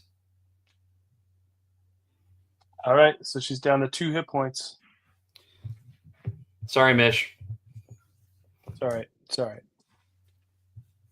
I think at this point we need to have Mish fight back and fight that guy with her bone saw. Yep. And she rolled a 20. Damn, nice. All right. So that's a D8 times 2, right? Yep. That is a 6. So the 6 times 2 is 12. They're downed. Nice. Let's see here. Which also means you're not engaged in close combat.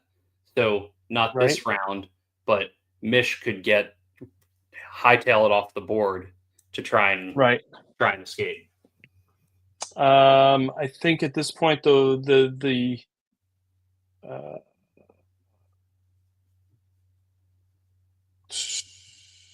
Cyber Kitty needs to go around and try to maul the Hound. Like there. Make sure she's not Janet's not blocking Janet's line of sight. Maybe. Yep. All right. Yeah. It just rolled an 8, so it didn't hit. Okay. Let's see. I guess this one is going to try and attack again. Actually, shoot.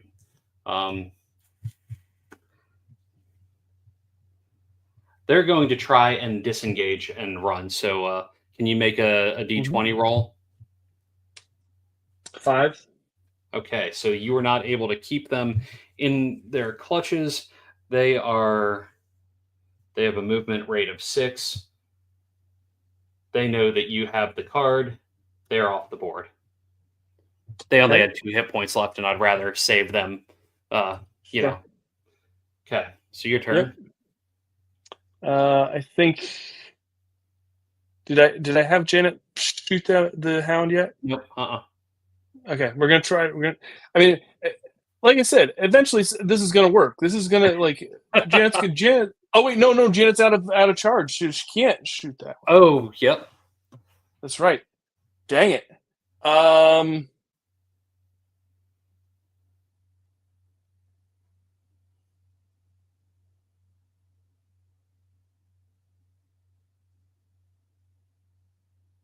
Does Janet just move out of the scenario?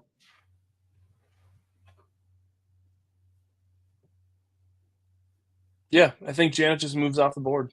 Right. Yep. Okay. So she lives to fight another day. Right. Can you roll a D20 to try and get a 12? They're going to try and disengage. 19. Oof. Okay. They did not get to move. Your turn. I think Wargul. Mm-hmm. Wargul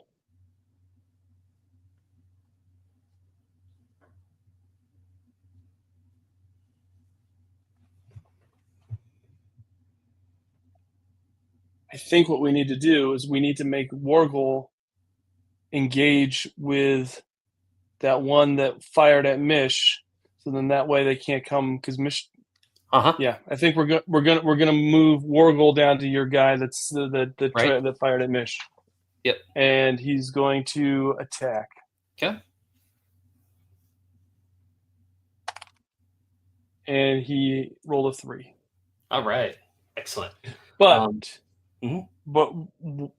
Wild Rat or whatever it is, Violent Rat is going to try to attack the Hound. Nice. And rolled a 17. Excellent. And rolled 1 damage. All right. Nothing. They have a 2 armor. Yeah. Okay. Try roll a d20 to see if you can keep this one engaged. 9.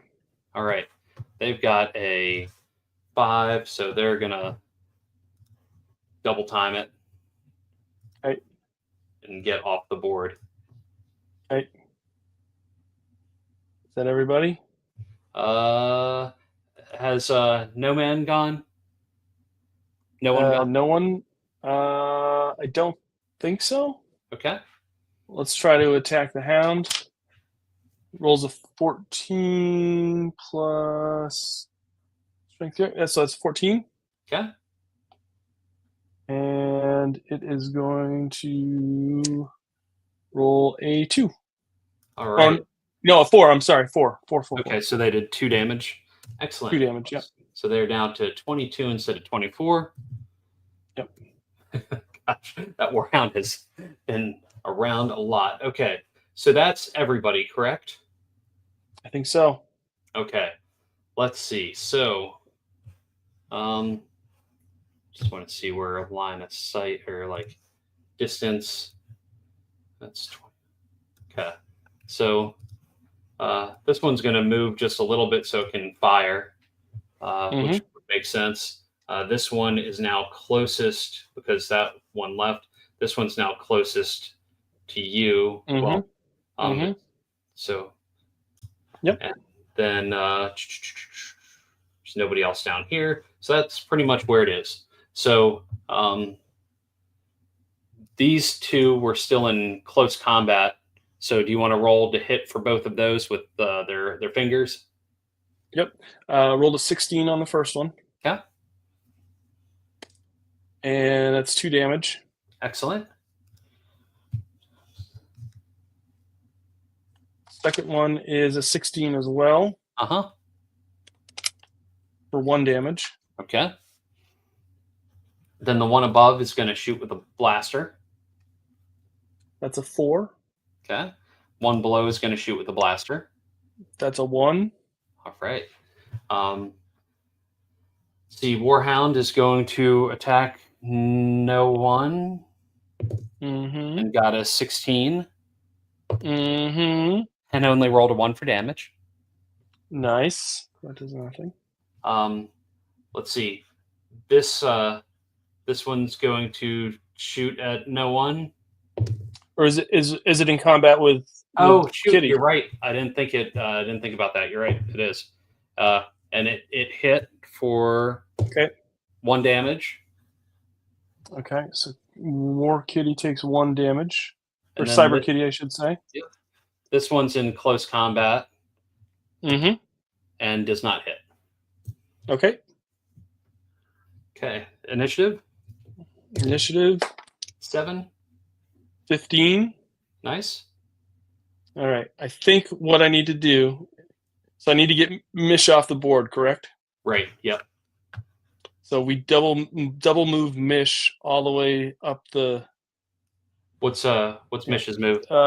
Mish's move is 3, so she can only go 6 total. Okay, gotcha. So, 1, 2, 3, 4, 5, 6. Okay. All right. Let's see. Dan is in close combat right now.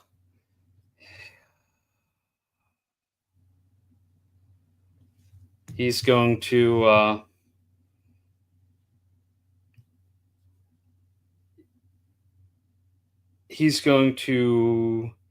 try to disengage and run. You want to roll a d20? Roll a 6. Okay. So he is going to book it this way. And he does 10 movement. So I'll just go straight down. 1, 2, 3, 4, 5, 6, 7, 8, 9, 10. Almost. Mm. Yeah. Your turn? Okay. I think.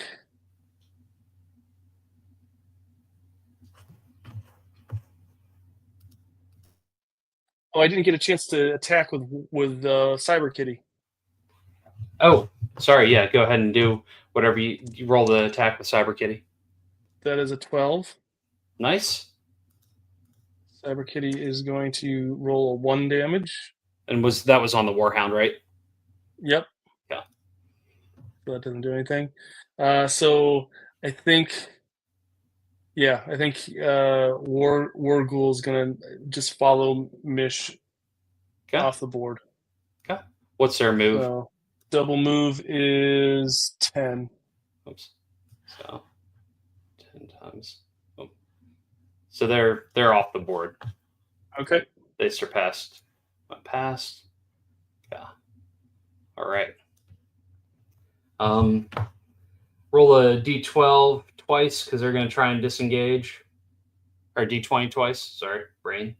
That's a 4, and that's a 10. They are off the board. That leaves no one in the rat. No one. Okay, let's do. Oh, we didn't do the rat when we did. Okay. The rat rolled a 1. Okay. And no one rolled a 15. Okay. And no one is going to roll a 4. All right. Oh, so 4 minus 2 is 20. All right. Yep. So it's time for all the bad guys to go, right? Mm-hmm. Okay, so let's see. I think it's still going to be line of sight for this one. That's going to hit, and this is 12 times. Well, they kind of have to shoot through that one, so I don't think that's going to work. But that one will could move and shoot. You want to roll a d6 for their movement? 2. So that would be like here, and then they could shoot. Yep. And then let's see who's closest. Oops, that's not what I meant to do. 50, 25. Okay. Yeah. Looks like they're all moving this way to try and get to get to you. Sure. And so do you want to roll two shoot attacks this way at the guy trying to run out? 5, 13. Okay. Roll the d6 damage. 5. All right. So they took 4. So that puts them at 5. Okay. Let's see. Get ready for no one to be attacked a couple of times. Sure. Missed. The Cyber Kitty hit. Cyber Kitty. Okay.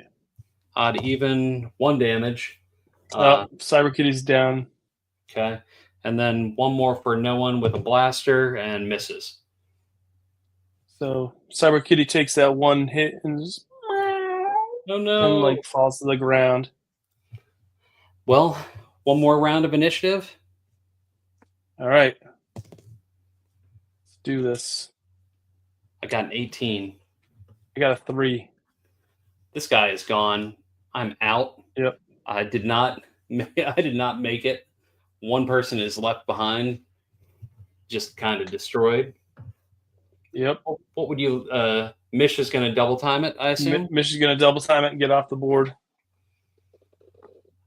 For for no one. Yeah, You want No to one's try gonna. and disengage? We're gonna try it. We're gonna try it. Okay. I've rolled terribly both times with the two that are engaged with you. So, All right. what's your max? Let's see here. No one has a movement of 7. So, like, you could feasibly step over the body. All right. Yeah, and get off the board. Boom. Rats lingering Wow. behind. Wow. And you made it off. You get the credits, and you have won this scenario. That's crazy. I think It's our so funny that terrible rolls like just made it like that's why it just went so long because of that.